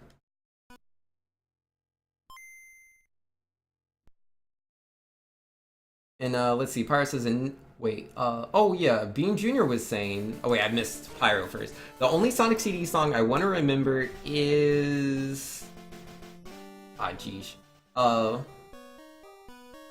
Stardust Speedway, Bad Future? Oh yeah, Stardust Speedway is pretty good. I'd have to agree with that. Stardust Speedway does have good music. I forgot about that one. I don't like the majority of the music in that game, but yeah, no, Stardust Speedway, legit. Bean Jr. saying, I wonder when Super 2's sub will expire? Think it's supposed to expire tomorrow? Yeah, maybe. I just get IGT'd again. I did not get IGT'd again. Like, it did not just happen. It did not just happen. I must have pressed something wrong. Pyro saying, Sonic Adventure 2 City Escape was amazing and so well polished. I know, right? Oh my goodness, Sonic Adventure 2 City Escape is so good. Why am I holding up? That is not the right direction. Bean Jr. is saying, by the way, I was trying to do more runs but couldn't get a good cap start. Yo, it's all good, man. It happens. Pyro saying, and nothing past that comes close to the quality. You might as well just play the demo of the game because it was the best part of the whole game. I mean, I'd have to disagree with you. I think all of the Sonic levels are amazing. I think all of the Shadow levels are amazing. I mean, City Escape is the best. Like, it is. Like, there's no beating City Escape. That's as good as it gets. However, to say, like, what is it, like Prison Island? Or Metal Harbor. Yeah, Prison Island, Metal Harbor. To say that level's not good is blasphemy. That is such a good level, dude. So well designed, in my opinion. I mean, it's not as good as City Escape, but like, oh my goodness, I could play Metal Harbor all day long, which I mean I have in the past. And then what is it like? Oh man, I cannot focus. I'm pretty sure I'm IGT'd. I'm pretty sure I'm IGT'd right now, but I want to make certain. But yeah, like the White Forest or something jungle, whatever that level was called. Great level, absolutely amazing. Same thing with what's the next level after that? Okay, I'm not in love with the desert Sonic level. Not my favorite one. It's still good, but like I get it, you know, again, this is a normal problem you're gonna have with Sonic levels and how people perceive them. You're not really going to enjoy being stopped in the level. There is a section where they want you to get a key for a door. Yeah, that is IGT. That is legit just done, man. That is done. Yo, rip. This game is so mean to me sometimes. Yo, please excuse my coughing. And then, yo, the Shadow level, you told me you don't like Radical Highway? Get out of here, Radical Highway's amazing! Such a good level, dude. Radical Highway is, oh, so good. I was saying, Sonic 3 and Knuckles fans only loved it because they could be saved? Oh, you mean the save files and play through the game as Super Sonic? I mean, it is a better game. Sonic 3 and Knuckles is way better than Sonic 1 or 2, so I can understand why, you know, so many people love that out of the original 3. And also, it's twice the length of a normal Sonic game, because it's 2 games in 1. It makes perfect sense, and it introduced Knuckles, who is really, really cool. Stardust Speedway is the one you fight Metal Sonic for the boss. Yep, I remember. I know all the stage names, man. Way too much. I used to do speedruns. I technically still have a world record in that game. World record. I have 190 hours plus in Sonic Mania. And Pyro was saying that both generations in Mania ended up using. Oh snap, is that a donation? You know, Bean Jr. with the $1. So in case your viewers don't know, donating to you would make it even more of a guarantee that you'll read their message, Kappa. Yeah, this is very true. This is very true, Bean Jr. When people donate, I am guaranteed to read their message. Wouldn't want to miss that. Not for the world.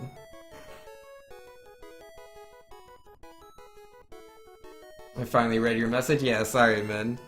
Yeah, the multitasking's OP. I'm trying to, you know, talk about level design and the game I really love, comparing it to games in, you know, the older series. And, also, yeah, reading the chat, speed running the video game. So much to do, so little time. I'm trying, though, I'm trying. Oh, whoops, I didn't name Squirtle. Oh no, I didn't name Squirtle. Yeah, we'll just reset that. Yo, I am Burrs saying good luck, have fun on the runs. Yo, thanks, man. I appreciate it. Pyro saying you keep listing off Sonic Shadow levels. Too bad there's not many not Sonic Shadow levels in between there to ruin the fun. You must have played through Sonic 3 and Knuckles hundreds of times. Could you blast through the game as Hypersonic? Yeah, no, I've only played Sonic 3 and Knuckles the one time. Yeah, I've beaten Sonic 1, 2, and 3 once. Because I didn't own a Genesis growing up. So, I only played them once, man. I played them in 2016 to, like, you know, finally beat them. And that was that. I never unlocked Hypersonic or Supersonic, not in the original games. I got Supersonic in, Mania. Pretty easy to do. That's what I have a world record in, is all emeralds. For, Solo Sonic, pre-patch. Bean Jr. saying, I want to see more Odyssey runs eventually, make that a thing, any percent would be fun to watch. Yo, I'm so bad at Odyssey, Bean Jr. That's just not my speed game, man. I'm so bad at 3D speed games. I'm much better at 2D games than I am 3D games.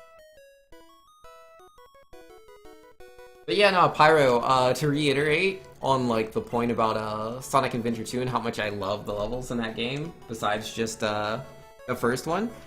Like, I enjoy the variety provided by the Tails and Eggman levels, but they are not my favorite. Definitely not. But I love the Knuckles and Rouge levels. I really, really do. I know a lot of people aren't into it, because most people, or I'm not sure about most people, but I know a lot of people started with Sonic Adventure 1, where you could see multiple emeralds on the radar. I'm not used to that. My first Sonic game I ever owned was Sonic Adventure 2, so I was used to only being able to see one on the radar. That was just, I accepted that. And I knew that you could see emeralds. If you knew the locations, you could memorize those, dude. Yo, I would plow through Knuckles and Rouge levels so fast. I got really good at it. And you know, generally when you're good at something, you're going to enjoy it. So I do really enjoy the Knuckles and Rouge levels. Quite a bit. But yeah, Tails and Eggman, when it gets to like the very end of the game, and they do their like space levels, those are my least favorite levels in the game. Because they're really, really long. Really, really long levels. I enjoy my levels to be a bit more fast-paced, which is the thing, right? Like, Knuckles is fast. You can beat those levels in, like, under a minute. Versus, like, Eggman, like, those levels take, like, 7 minutes, dude. They're so long. But yeah, no, I enjoy Sonic Adventure 2, like, the whole game. Like, yo, because we're talking about all these levels, right? But yo, let's be real. Anyone that played Sonic Adventure 2, most of us, more than we played with Sonic, we played with those chows, dude. I easily put hundreds of hours into raising Chao. I had so many Chao. And like, I would put them in the races, man. I remember, like, because there was like multiple tiers to the races. I can't remember which tier I was on, but oh my goodness, my Chao was just winning all these races, dude. Then you would unlock like the super Chao that you had to race against. So it's like the super Chows. How am I supposed to beat those? They have like perfect stats and everything. But yeah, no, I had a lot of fun. A lot of fun with the Chows.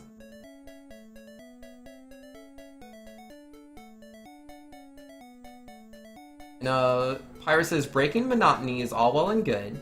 In fact, it's about mandatory to make a good game. What's an RPG without weird minigames? I know, right? I miss, like, it was like back in the old days, like the PS1 days, it was so normal to have your RPG to have like multiple, like, things going on. Like there'd be like fishing minigames, or like there'd be some random like karaoke minigame, or like gambling or something, snowboarding. Like just look at Final Fantasy VII, it's got all sorts of stuff. You know, fast forward to today, and it's like, let's walk through this hallway! Oh look, a random encounter. Alright, let's go through another hallway! Let's not talk to any NPCs, that's dumb. Who talks to NPCs in an RPG? And, but when 2/3 of your game, says Pyro, is away from the main character and his mechanics, that's an issue? I mean, like, that's up to interpretation, that's like your opinion. Like, it's a very subjective thing on what's fun and what's, you know, like, good design or whatever, like, what's good, what's bad. Because, like, you have games where literally the mechanics are split in half, or there's in different segments. Like, take Munch's Odyssey, for example. In Munch's Odyssey, there's 2 playable characters. Well, 2 main playable characters, because you can possess enemies. But yeah, you have Abe the Mudakin, who, you know, is a biped, walks around on land and can possess dudes. And so, like, that's one main gameplay aspect. Oh yeah, and how he can talk to Mudokons and get them to, like, fight people for him. And then you have Munch, who's a Gabbit, and Gabbits, you know, they are amphibious creatures. So he plays best in water, so like his levels are generally more water-based. And the ones that aren't water-based are stealth-based, because, you know, it's like he's trying to escape from this laboratory. And so he has to rescue the Fuzzles, and the Fuzzles are similar to the Mudokons, and they both use the GameSpeak mechanic. It's similar, but definitely different. Just as, you know, Sonic and Knuckles, like, they're similar in the fact that they move really fast, but again, the mechanics are different. Or, you know, Sonic's just trying to get from A to B, Knuckles is trying to find these emeralds. And I think that's good. I think that's really good. I think it's very interesting. And then you have games like Suikoden, like, oh my goodness, Suikoden? Like, it has multiple, again, like, gameplay mechanics. They're very different. Like, you have normal turn-based battles, where, you know, it's 5v, like, 6, I think? I can't remember, it's been a while. No, actually, I think your team could have 6 people in it. Yeah, I think you could have parties of 6 people. But that would be, like, normal turn-based combat, with like, you know, it has its little gimmicks, like its runic system, and like how there's like tag team attacks. But then instead of just turn-based battles, they also had full-on tactics, like Fire Emblem-esque tactics, which had its own like rock paper scissors system with like, I think it was normal like militia men, like with swords or whatever. Those lose to archers. Or no. I think they beat the archers. Versus, and then there was magic in there as well. There were magic casters. It's really hard to remember. It's been years, but it was a rock, paper, scissors system similar to Fire Emblem. But like, that's completely different from like the normal turn-based battles.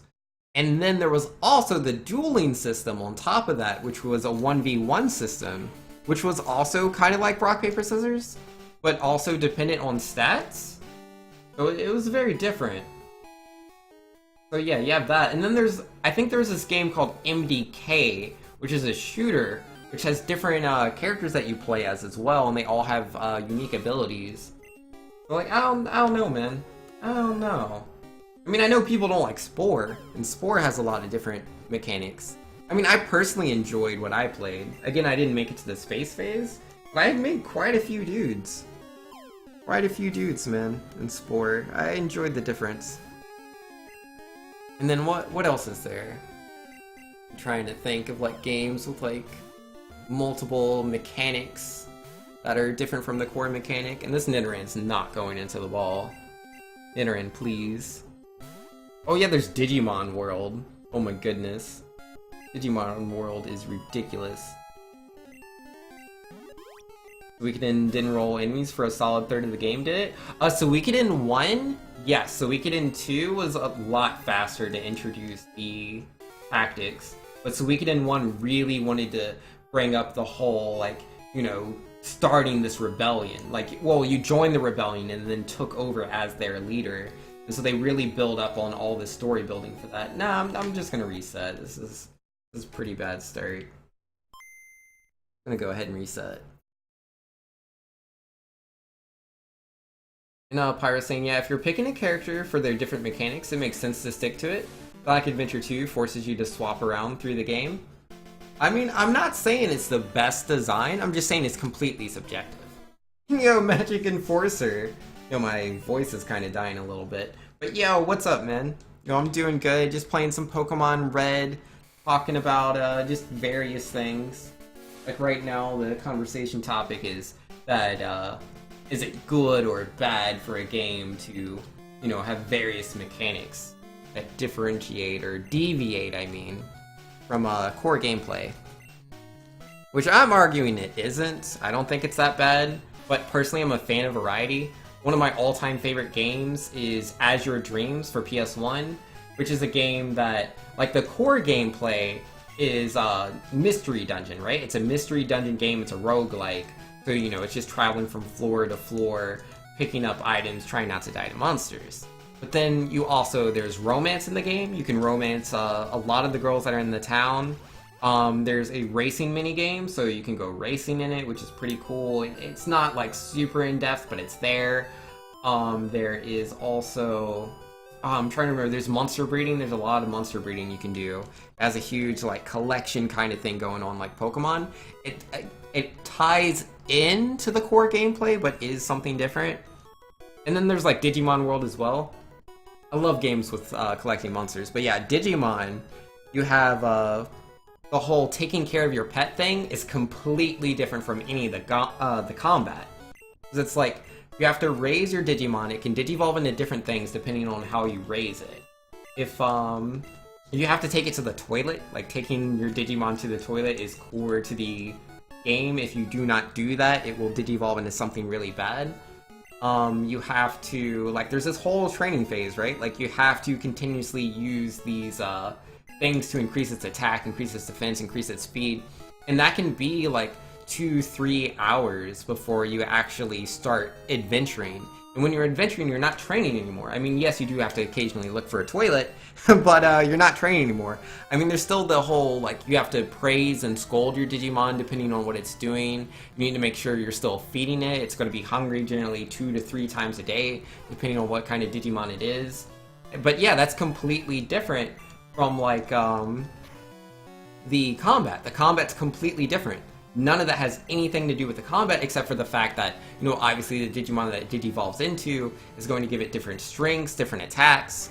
How intelligent it is dictates which options you have when you're in a battle. Battling's pretty simple if you don't have any intelligence.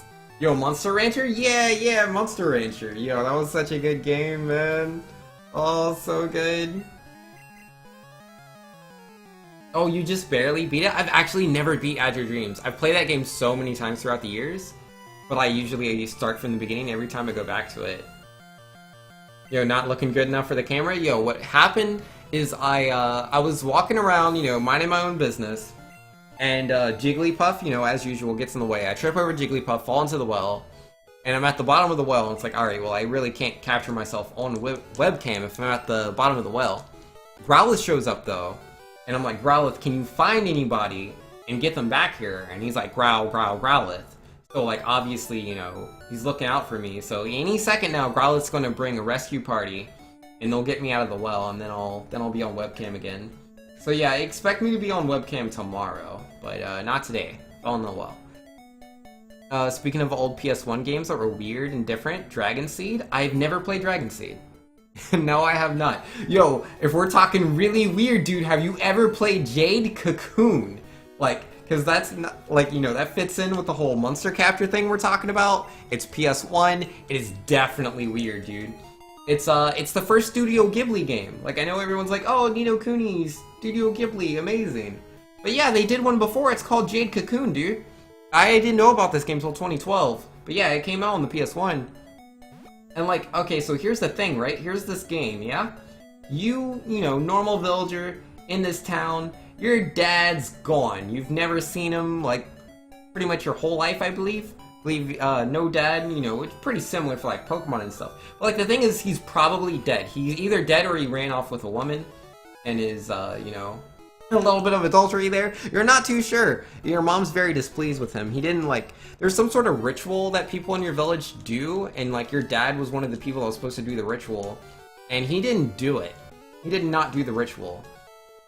But, like, there's a reason your dad didn't do this, but you gotta play the game to figure it out. So, you're going to do the ritual, and, you have this girl, you know, pretty much your girlfriend.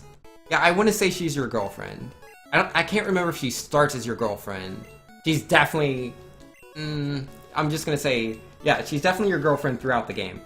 But, you're going on these adventures, you're going through dungeons, you know, fighting monsters, collecting monsters. But, like, as this stuff is going on, like, there's some sort of disease, I think, that breaks out. These bugs that are escaping from the forest. These forests had not been, you know, affecting humankind for quite a while, but suddenly all these, like, cicada-looking bug monsters are coming out. And, there's some sort of curse, I think they drop. A disease or a curse. And, like, everyone, I believe, is turning to stone? Like, everyone's effectively dying. And then other people are just, like, losing their memories and stuff. It's pretty bad times. And so, you know, you're trying to do this pilgrimage, some sort of spiritual journey that's supposed to, like, stop this. But it's not guaranteed. You don't know if it actually will. And at the same time, like, that girlfriend of yours, she goes through a ceremony, she becomes your wife. And the thing is, the spiritual community, like, it combines the two of you together. And when you gather your monsters, you have to, like, purify them, I believe. And your wife has to purify them. And when she purifies them, it takes something from her. Like, it's actually, you know, like, this really degrading process. Where eventually she's going to lose the use of her limbs, she's going to lose hearing, she's going to lose sight, and eventually I think she either turns to stone herself, or I think she might turn into a monster, or no, I think she turns into a cocoon. Yeah, I think she turns into a cocoon. Either way, it's like, you know, like, if you want to do good at the game, like, you want all the monsters, but if you're purifying all these monsters, you're kind of destroying your wife. So it's like, you don't want to do that. And yeah, I don't know, there's a bunch of shady stuff you find out about your dad as you go through the game as well. Because, like, obviously, you know, if your dad did the ceremony, if your dad had been doing the ceremony, your mom would have turned into the cocoon. And then obviously you wouldn't have had a mother growing up. So it's, like, kinda cool your dad didn't do it, but at the same time, the world's also being destroyed because he didn't do the ceremony. But to be fair, a lot of other people have tried to do the ceremony and failed. There's a bunch of monsters that, you know, the monsters aren't gonna let you do it for free. Yeah, I don't know. Like, you gotta play this game, man. The music is so trippy. The music's really trippy, the dialogue's really trippy. Like, I'm not doing it justice. You gotta play Jade Cocoon. If you're into monster collecting, you like Studio Ghibli, you like things that are a little unorthodox, play Jade Cocoon. Which game is this? Yeah, no, I got you, Anura. Jade Cocoon. Came out on the PS1. Studio Ghibli does the art for all the cutscenes. Yeah, I didn't know this game existed for a very long time. But yeah, I was trying to show my ex-girlfriend back in the day. She was my girlfriend at the time. I was trying to show her, like, Digimon World. I was like, oh man, this game's so awesome. And she's like, well, you like Monster Collection. You should play Jade Cocoon. And I tried it. And oh man, that is one hard game. I didn't really talk about the core gameplay too much. But oh my goodness, there's a lot of grinding you need to do. Because it's like, it's weird, right? Because like in turn-based combat, like you're a dude and you have like a little sword, more like a dagger, and like you can fight these monsters yourselves and like you take your turns. I think you have magic, I'm pretty sure you have magic. And so like you can fight them, but like as the game goes on, these monsters are getting stronger and stronger. So like you could be like really high level. You're not touching these monsters. You better have captured monsters and purified them, which, you know, again, kind of debilitates your wife. But you better have been doing that, because you can play this little ocarina. I'm pretty sure he has an ocarina. And you would play that, and then you can summon these monsters, and they'll take your place, and you can do combat with them as well. And there's, you know, this whole element system, just like Pokemon. I mean, there's not as many elements, but it's there. You can fuse the monsters together. Oh, that's a level 3 Pikachu. Get out of here. Game has some high quality polygons. Yo, no, it's not too bad for its time. It's really not. Jade Cocoon's very interesting. The dungeon design is definitely very old. It's like very Breath of Fire-esque, where there's a lot of dead ends, a lot of paths you don't really want to take. But overall, it's a very unique experience. If you like collectathons at all, if you like old RPGs, you should give it a shot. I'm pretty sure Jade Cocoon is on the PlayStation Store, I think. At least for PS3, I'm not sure for PS4. PS4 is weird. Pyro says, keeps talking about the game, and I keep hearing, I really want to play SMT. Yo, I've never played SMT, I don't know too much about it. Like, I know more about Persona than I know about SMT, but I've also never played Persona. And Nara says, I would have thought this was at least an early PS2 game. No, man, no. Like, dude, PS1 games had so much stuff going on, man. So much stuff going on. If you think back to, like, you know, Final Fantasy VII, Final Fantasy VIII, Jade Cocoon, Legend of Dragoon, Legend of Legaia. Like, man, these games had some substance. A lot of games nowadays, not so much. They can't really compete. IMO. I mean, I'm not saying, like, all new games are bad compared to old games. I'm not saying that. That's dumb. Plenty of modern games are great. But, you know, we were talking about this whole core gameplay loop kind of thing. The game should only, you know, play the way the main character plays and be static throughout the entire game. No. A lot of PS1 games, especially the JRPGs, man, they were really reaching out there and trying out a lot of stuff. Yo, Threads of Fate? Yo, Threads of Fate, man! Yo, Pyro, I really appreciate you showing me that game, man. Like, Threads of Fate is like hand in hand with Jade Cocoon for me, of being like a PS1 gem that I am so happy I eventually came across. Like, those games are so good. So good, dude. Like, I would say, as far as, like, core gameplay goes, I would say Threads of Fate is a better game than, Jade Cocoon. It definitely has way better dialogue. The dialogue's really better, but like that's the whole thing, right? Like Jade Cocoon's a funky experience, man. That game is funky. I forgot to switch, so it's like, I don't know. You gotta play it. You gotta play it, dude. You really like get it. It's like Earthbound. It's nowhere near as good as Earthbound, but it's like Earthbound in that there's just a lot of like just crazy things, man, where you'll look at things and you'll see it one way, but the game wants you to take it another. You have to think about it. Spore is under $5? That's not a bad price. I would buy Spore for $5. Actually, I don't think I have my old discs of Spore. Cause like, I bought Spore like way back in the day. I own the game. But yeah, no, I might do that. I might buy Spore for $5. What is that, on Steam or something? I mean, nah, what am I saying? Like, $5 is a good price, and I have good memories with the game, but like, I'm not gonna play it. Let's be real. I have so many games I need to play. I need to play Freedom Planet 2 when that comes out eventually. I want to play this like new like Castlevania-esque game that's coming out in like 12 days. I just bought Heroes of Might and Magic 3. No man, I have way too many games. I need to play Iconoclast, Celeste, Spectre Knight and Shovel Knight, and like King Knight's gonna come out soon.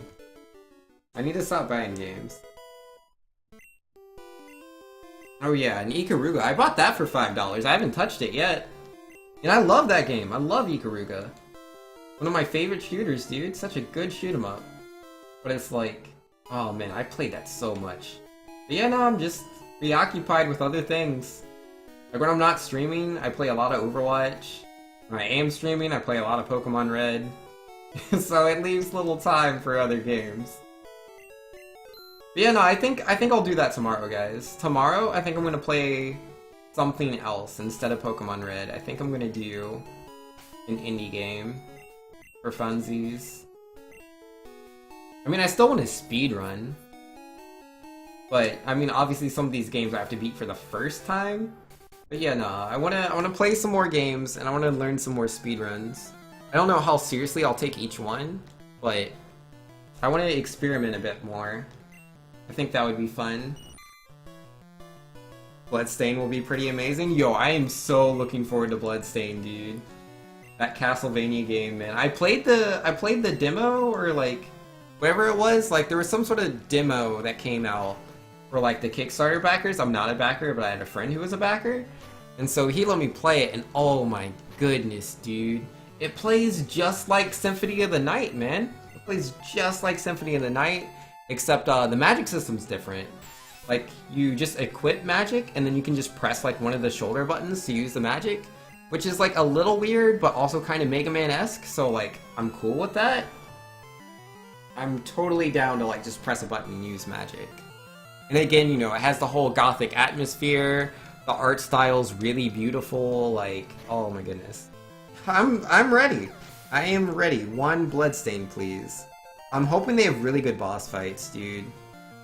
I really do. Because, like, I'm looking at these boss fights in the demo, or not the demo, the trailer for the 8-bit game that's coming out in 2 weeks, and that game, those boss fights look so good.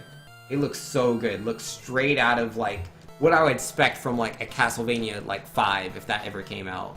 Because, yeah, there was Super Castlevania 4, and there was no more, like, Castlevanias in, like, that series. But yeah, if there was, like, a Castlevania 5... that was like, you know, the Capcom, effectively, like Mega Man 9, Mega Man 10.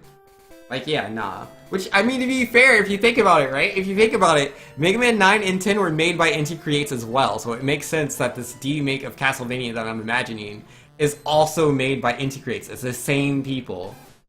Oh my goodness. I love those guys, man. Inti Creates are so good. They just know how to make games. So many really talented people in there. Yo, this Rattata is gonna destroy me, dude. He is gonna destroy me. Don't do that.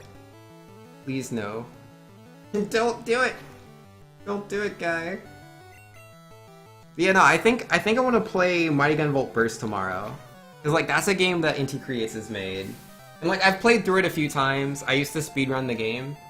But there's like these new DLC characters that came out. I say new. I think the DLC was out like a month ago or something. But like I haven't played them yet, so it's new to me, right? It's like they got Ray from Mighty Number 9, which I know, you know, a lot of people hate on, but like Ray's like the Zero, right? He's like the Zero, the Proto-Man of Beck. And just his playstyle looks so legit, because like his health keeps depleting as you play. Like you have to constantly attack things. It's like intentionally is fast paced. And it looks like his aerial action is this kind of like, I don't know, like Sonic spin dash he does in the air. And it looks like it does damage as well. That looks really interesting to me. And he has like a melee attack that he does with like his claws. I'm down with that. I want to check that out.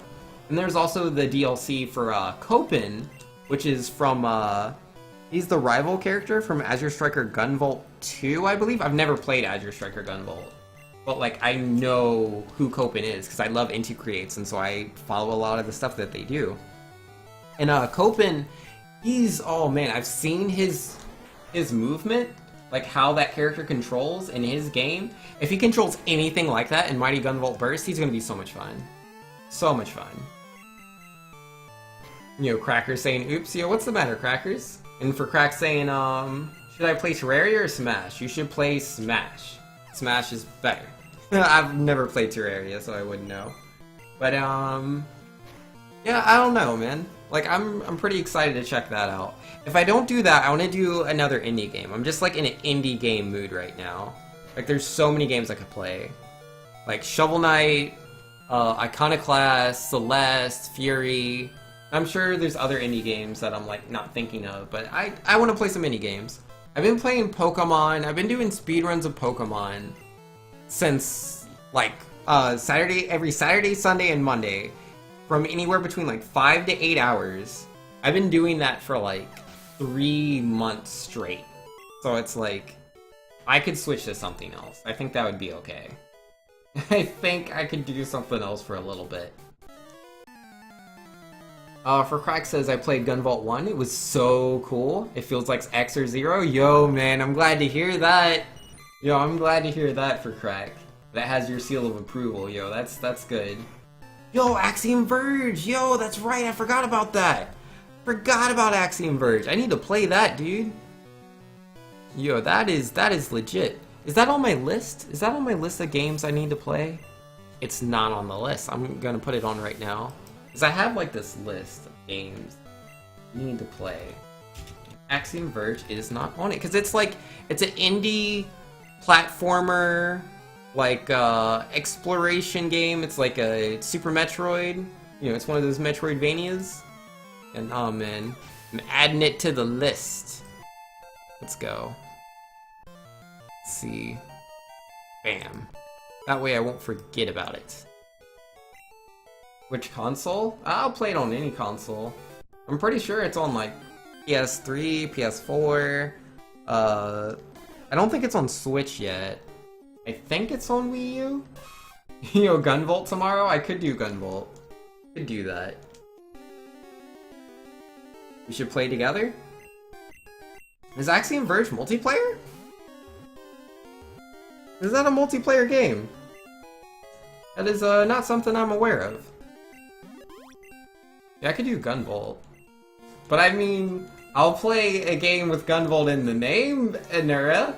Mighty Gunvolt Burst, yay! That's good, right? It's got Gunvolts right there. Gunvolt tomorrow confirmed. Oh, they're talking Terraria? Oh, sorry. Sorry. Yeah, I've never played Terraria. Smash, though. I can play Smash with people. I have it on the Wii U and the 3DS. Yeah, I have it multiple times on 3DS. I have a Japanese copy, an Australian copy, and a US copy of Smash 3DS. Not that, like, I'm that into Smash that I wanted to buy the game 4 times. I just, you know, happened to get them. It just kind of happened, man. Just kind of happened. That's a really cool multiplayer. Gotcha. No, Mighty Gunvolt doesn't count? Yo, it should count. And yo, is that IGT? Yo, that's not IGT. If that's IGT, I'm done playing this game, dude. I'm all done. I'm all done. I must have messed that up. Must have messed it up. I'm pretty sure you can't IGT 2 steps in. I'm pretty sure. We have to play Smash? Yo, got to. Okay, yeah, I messed it up. We're good. We're good. We're good. We're good. It's all good, everybody. No worries. No worries. Alright, let's just not crit Paris. Oh yeah, I was gonna say, how can Mighty Gunvolt Burst not count? But then there's a new Azure Striker game when it's like, what was it called? It's like Azure Striker Chronicle or Azure Chronicles something Chapter 9. I don't know. It's got a really weird name, and it looks like Copen's the main character, and it's not even Gunvolt. Come on, man. Did I ever play as Gunvolt in Yeah, no, he's the main. Yeah, you play as Beck and then Gunvolt. Yeah, I think I only played as Gunvolt like once all the way through. Yeah, I did do a playthrough. I did a speedrun as Gunvolt, I think. Yeah, I think I did a casual playthrough and then one speedrun. Or no, I think the first time I played Gunvolt was a speedrun. I just figured it out as I went.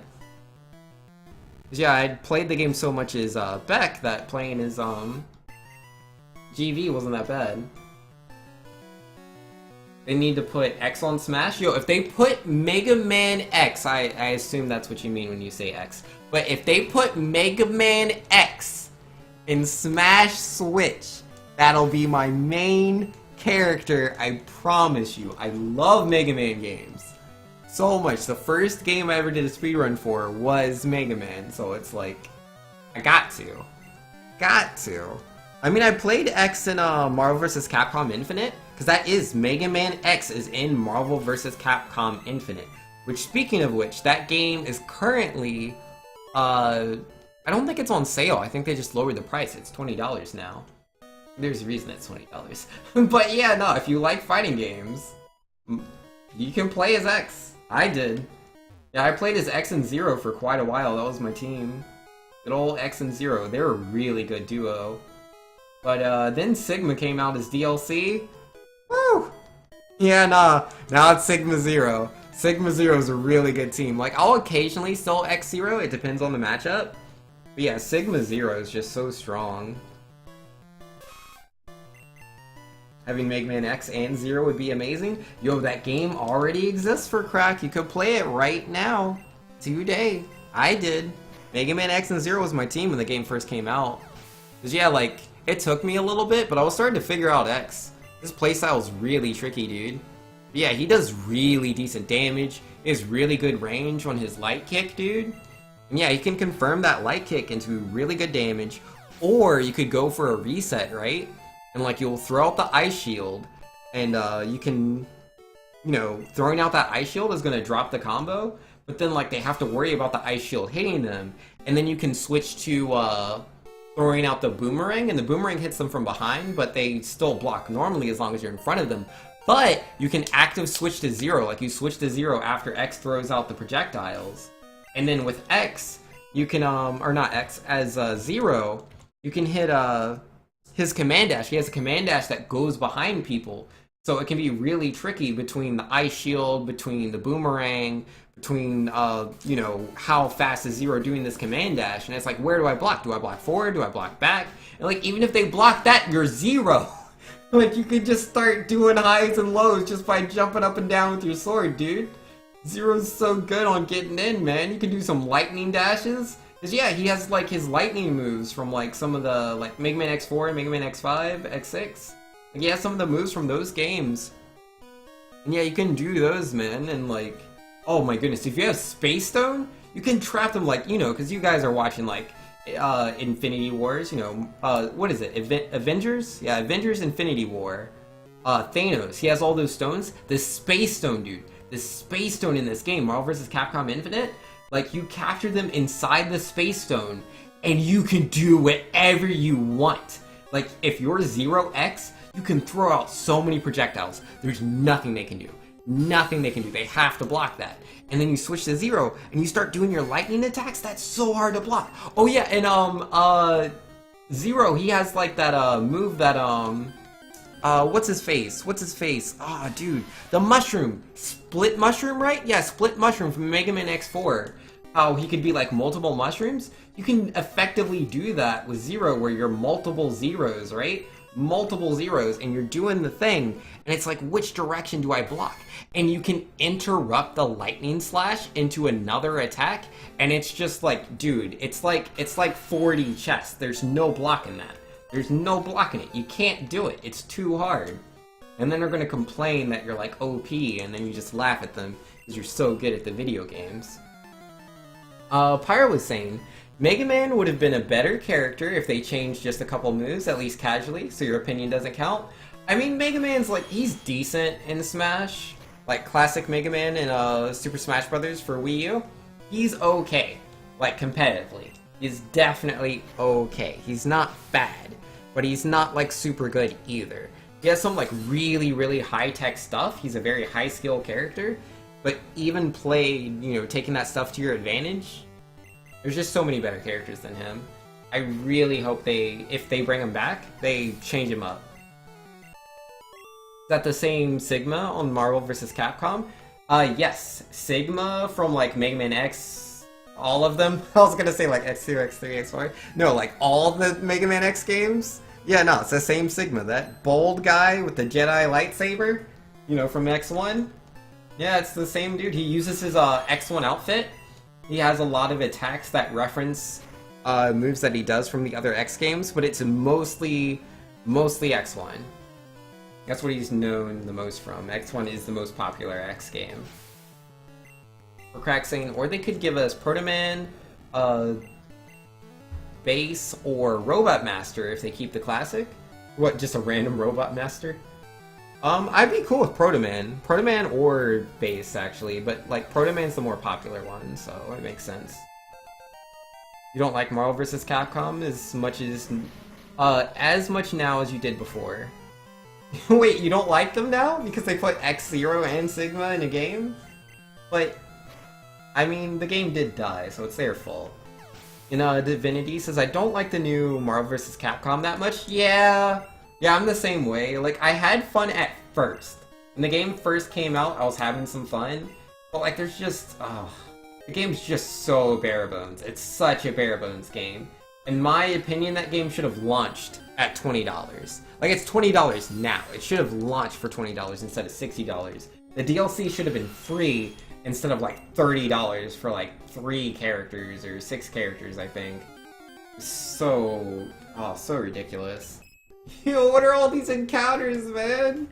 Oh, this Mount Moon's so bad. Such a bad Mount Moon. Robot Masters and Gutsman? Yo, Gutsman's a good Robot Master. It has to be Gutsman. Yo, Gutsman is probably my favorite Robot Master. Like, let's be real. Like, he's just so iconic. He shows up in a lot of the games. Besides, like, him, for Robot Masters, I like Electman. I think Electman's cool. I think his name is Freezeman. I want to say Freezeman from Mega Man 7. I really like his design. It feels like Power Rangers-y to me. I like Aquaman from Mega Man 8. I think he's very memorific, because he's fantastic. Or no, he's fabulous, excuse me, that's the word, fabulous. And then, what else? I don't know, there's just a few Robot Masters out there. And not Cutman, please not. Puppy Lord saying I got a GBA with a copy of Pokemon Red. Did I do that right? Oh, I did, okay. Yo. Pokemon Red's pretty good, man. Yeah, you're talking about Fire Red? Yeah, Fire Red. I have never done a speedrun of that one, but seems pretty cool. Does anyone remember all of the Sigma names? I don't. I know I think Neo Sigma is the Sigma in Marvel vs. Capcom, or not Marvel, Mega Man X2. I think Neo Sigma is the Mega Man X2 one. But, I mean, at the end of the day, he's just Sigma. But he did have other names. What's my favorite Robot Master? Yours Overdrive Ostrich? Okay, if we're counting Mavericks, because I was just talking Robot Masters earlier. If we're counting Mavericks, dude, Like, oh my goodness, I love Chill Penguin. Chill Penguin is my all-time favorite Maverick. I know that's like so vanilla of me, but like, oh my goodness, I love penguins. Penguins are my favorite animal. And he's a robot penguin. Like, it doesn't get cooler than that. And like, legit, he's so cool, man. He has this little swag, little face, man. Like, he's so full of himself, even though he's just a little tiny penguin. I love that. And then there's Storm Eagle. I think Storm Eagle's really cool. Like, just the purple and green just goes together really, really nice. He has, you know, the same flying ship that you see Vile use. I think that sequence going to fight him is really, really cool. Aside from those two, let's see, let me try to think of a Maverick I like in the other games. X2, what do we got? Wire Sponge, meh. Wheel Gator, I hate him. Just because the fight's, like, really bad in the speedrun. It's super skill intensive. Flame Stag is a weird design.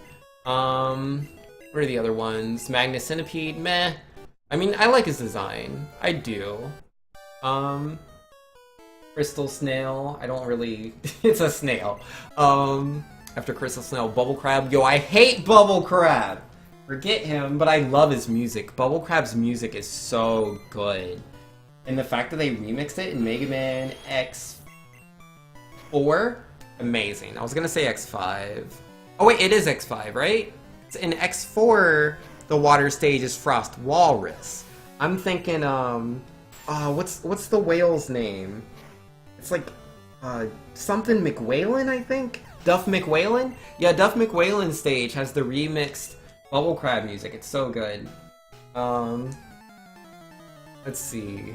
I'm trying to think of a design that I really like that's a Maverick, besides X1. I don't really think I'm that into any of the designs in X2. I mean, Overdrive Ostrich is cool, but it's not my favorite. X3?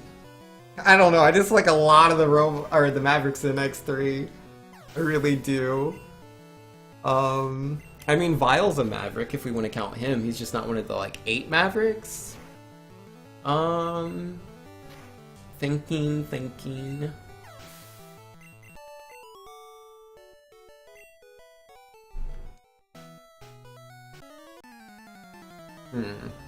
Did I see the XAMV? Oh, you mean the Day of Sigma? The Day of Sigma video? Yo, that was so good. And of course, like, Chill Penguin, man. Like, you see him working along Mega Man X? That's so cool, because he didn't used to always be a Maverick. So seeing that scene was really, really interesting. I enjoyed that quite a bit. Yeah, no, I think about it. I don't... Like, I'd have to look at all of them again. Outside of looking at all of them again, it's hard to say if, like, there's a Maverick I really like outside of X1. Launch Octopus? Oh, I hate Launch Octopus! No, generally, I'm very displeased with any Maverick that gives me a hard time. Launch Octopus and Boomer Kawanger. Oh my goodness, dude. I've died to them so many times, especially Boomer Kawanger. Ugh, I hate him. Hate him so much. Mavericks, thanks. Mavericks. Alright, let me just literally say their names. If I think of them, I'll know them. Tunnel Rhino is dumb. What's the other one? There's something Buffalo. Like Cold Buffalo? I don't know, something Buffalo. He's dumb too. Who else? Who's the, like, third Maverick in that game, man? There's Toxic Seahorse. Oh, Toxic Seahorse is also dumb. And then there's the Crawfish and the Catfish. Oh, both of their designs are plain. I mean, the Crawfish is okay. There's the Bee, the Beetle, and then... Is that all of them? Am I forgetting anybody? I feel like I'm forgetting somebody. What power am I forgetting? Oh, the Sabretooth. Yeah, that's a pretty good design. That's a pretty good... Like, Ray Tiger? I don't know, I don't remember his name. I don't know the X3 ones as well. It's a good design, though. Like, let's be real. How can you be mad at Wolverine Claws? That fight was so hard the first time I did it, though. That whole game is hard, let's be real. Or says, well, I say show up, but I mean physically in the game as a boss or playable character? Wait, what? What did I miss? Oh, he's the only robot master to show up in like 5 of the 6 games? Or 5 or 6 games? Yeah, he shows up in a lot of the games. Gutsman is cool. But, yeah, Dragoon, the Thunder Gorilla, Storm Mandrill. Yo, Storm Mandrill, I like Storm Mandrill. The shroom that looks like a Digimon? Yeah, Split. It's just a Split Mushroom, right? Is it Split Shroom? I think it's Split Mushroom. I don't like him. I've died to Split Mushroom a few times. Yeah, let's see. X4, guys. X4. Oh, yeah, the, Magma Dragoon. Magma Dragoon's really cool. I like Magma Dragoon. That is a great... Because, like, he does Shoryukens and Hadoukens. How can you not, like, be in love with that, dude? How can you not think that's cool? Like, he does Street Fighter moves. And then, so yeah, Magma Dragoon into... I'm trying to remember, like, my speedrun path, because, like, I speedrun all the, X games. I'm not remembering X4 at the moment. Yeah, Magma Dragoon's the first one. Who do you fight after that? You don't go straight to Split Mushroom. Is it like Cyber Peacock? Yeah, maybe? Oh, whoops, that's Horn Attack on Thrash, rip. So yeah, like, yeah, Cyber Peacock has a cool design. I like his stage, too. Yeah, Cyber Peacock, Split Mushroom, Web Spider, trying to think of the others. Storm Owl? Something, yeah, Frost Walrus. What's the Slash Beast? I think his name is Slash Beast. I feel like I'm forgetting one. Let's see, Magma Dragoon. The Magma Dragoon, Cyber Peacock, Split Mushroom. The Stingray. Jet Stingray. That's who I'm forgetting. Jet Stingray. His design's alright. There's a Gutsman X, isn't there? Not that I know of. Storm Eagle equals best Maverick? I would say second best Maverick. I'm gonna have to put number 1 as Chill Penguin. I'm sorry, man. I can't get past Chill Penguin's design. Like, Magma Dragoon, pretty cool. Slash Beast is alright. That Ray Tiger, or whatever his name is pretty cool. But yeah, let's see. X5? What do we got in Mega Man X5? We got, let's see, what's the first guy in X5? I'm trying to think. The first one is, what's that bear's name? Like Grizzly Slash or something? Something stupid. Grizzly Slash or something. And then the second one is... Who's after Grizzly Slash? Oh yeah, there's like Duff McWhalen. His design is dumb. Yeah, Duff McWhalen. And what's that like bug's name? Is he Glow? Yeah, his design looks like... I always think of Tintomon from like Digimon when I look at him. He's like pretty similar in like shape and color, except for the mustache. And then there's another like tentacle thing. It's a Squid Adler. Squid Adler's pretty cool. I like Squid Adler. Let's be very real. Skyver's cool. What is it, like Red Axel or Rose Axel? Axel Red? Yeah, Axel Red. I think it's Axel Red. He's alright. And then who's the other two? Oh, what's the bat's name? I can't remember the name of the bat. Something. And then... I'm missing one, right? On the right side, I have Axel. Yeah, Axel Red.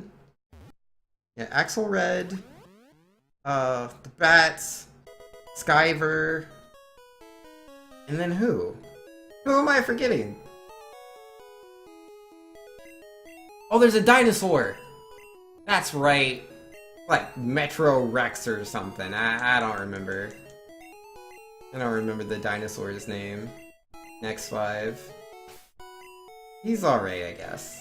Oh no, not Dig, you wanna... Escape Rope. But yeah, there's a lot of good designs overall. For sure. What game is the moth from? That's X2. Yeah, what is the moth's name again? Like Junk Moth or something like that. They all have names that are usually like the animal name, and then like whatever their power is. It might be like Scrap Moth. I can't remember. It's something that means like junk. I think. Or no, is it just Silk Moth? No, it could be. It has to be junk. Something. It's hard to remember these things. Dinosaurs equals besto creatures? Yeah, you're right. I think the dinosaur's name was Matrix? I want to say his name was Matrix. I can remember most of their names. Just way too many Mega Man X speedruns, man. It's been a while since I've done an X1 through 5 speedrun. If I were to do it, dude, it would be so slow. Because, like, I'm so rusty. I'm sure I would do X1 and X2 fine. X3 would probably... Oh, man. X3 I could see taking me, like, forever. Like, probably, like, an hour, 30 minutes. It's such a hard game. Like, it's so easy to die on Tunnel Rhino stage. Ridiculous. And you lose so much time, dude. Oh, I didn't heal before Starmie. Whoops! Whoops, guess who forgot to heal before fighting Misty? Oh, man, I'm so bad. Beck says, greetings from New Jersey. How are the runs going? As good as you see now. Morph Moth. Yep, that's what it is. It's Morph Moth. Because he morphs. That's the gimmick to his fight. He transforms. Completely forgot. Thanks for the assist, Pyro. Good people. Now, if only I knew the name of, Dark Dizzy. I think his name is Dark Dizzy, the bat? Yo, Doomsday with the host! Yo, Doomsday, thanks for the host, man. Yo, unfortunately, I think I'm gonna go ahead and end stream here, man. I think this is the moment we're gonna end on. But hey! You showed up just in time if you wanted to see me get bodied by Starmie. Just in time, man. Yep. But yo, Vexatious, man. Just to whinge real quick. My first run, I had somewhere between 7 and 8 encounters on Route 1. And when I got to Gyarados, he crit me 4 times. Like, I game overed 4 times to Lance. His Gyarados just Hydro Pumped, it hit, and it crit 4 times in a row. Supposedly, a 16% chance. Yeah, no, man, nah. And Doomsday is saying, nice moment to end on, and guess who just beat Super Metroid and hashtag save the animals? Yo, let's go, Doomsday! Let's go, dude! Yo, if I had been there for that, I definitely would have donated, man. Gotta cheer for saving the animals. It's really good stuff. 'Cause yeah, anytime I donate towards GDQ, man, it's gotta save the animals. Yo, yours is Shade Man from Mega Man 8? Yo, Shade Man's pretty good. But yeah, no, that's gonna be me for tonight, guys. I'm gonna go ahead and find someone to host myself. Again, as a reminder, guys, I'm actually probably not gonna do Pokemon Red tomorrow. I haven't completely decided, but I think I want to do an indie game. I just want to change things up. I want to, you know, try some new stuff. So I will probably be doing something by Inti Creates tomorrow. Probably do a speed run, or at least try to beat the game fast. One of the two. Still be being good at the video games. Alright, let's see. Who is online? Oh, yo, Jarazdan's online. She's doing Resident Evil 7. She's a super chill lady. Yeah, go ahead and hit her up for me. That would be super cool if you would. Yeah, she's a small streamer. I'm a small streamer myself, but she's even smaller, so you'd really appreciate it. Anyone that comes in to say hi. And Vex says, I want to say that's gross because it is. That's pretty perfectly understandable because it's you playing. Ah, oh, it's ridiculous.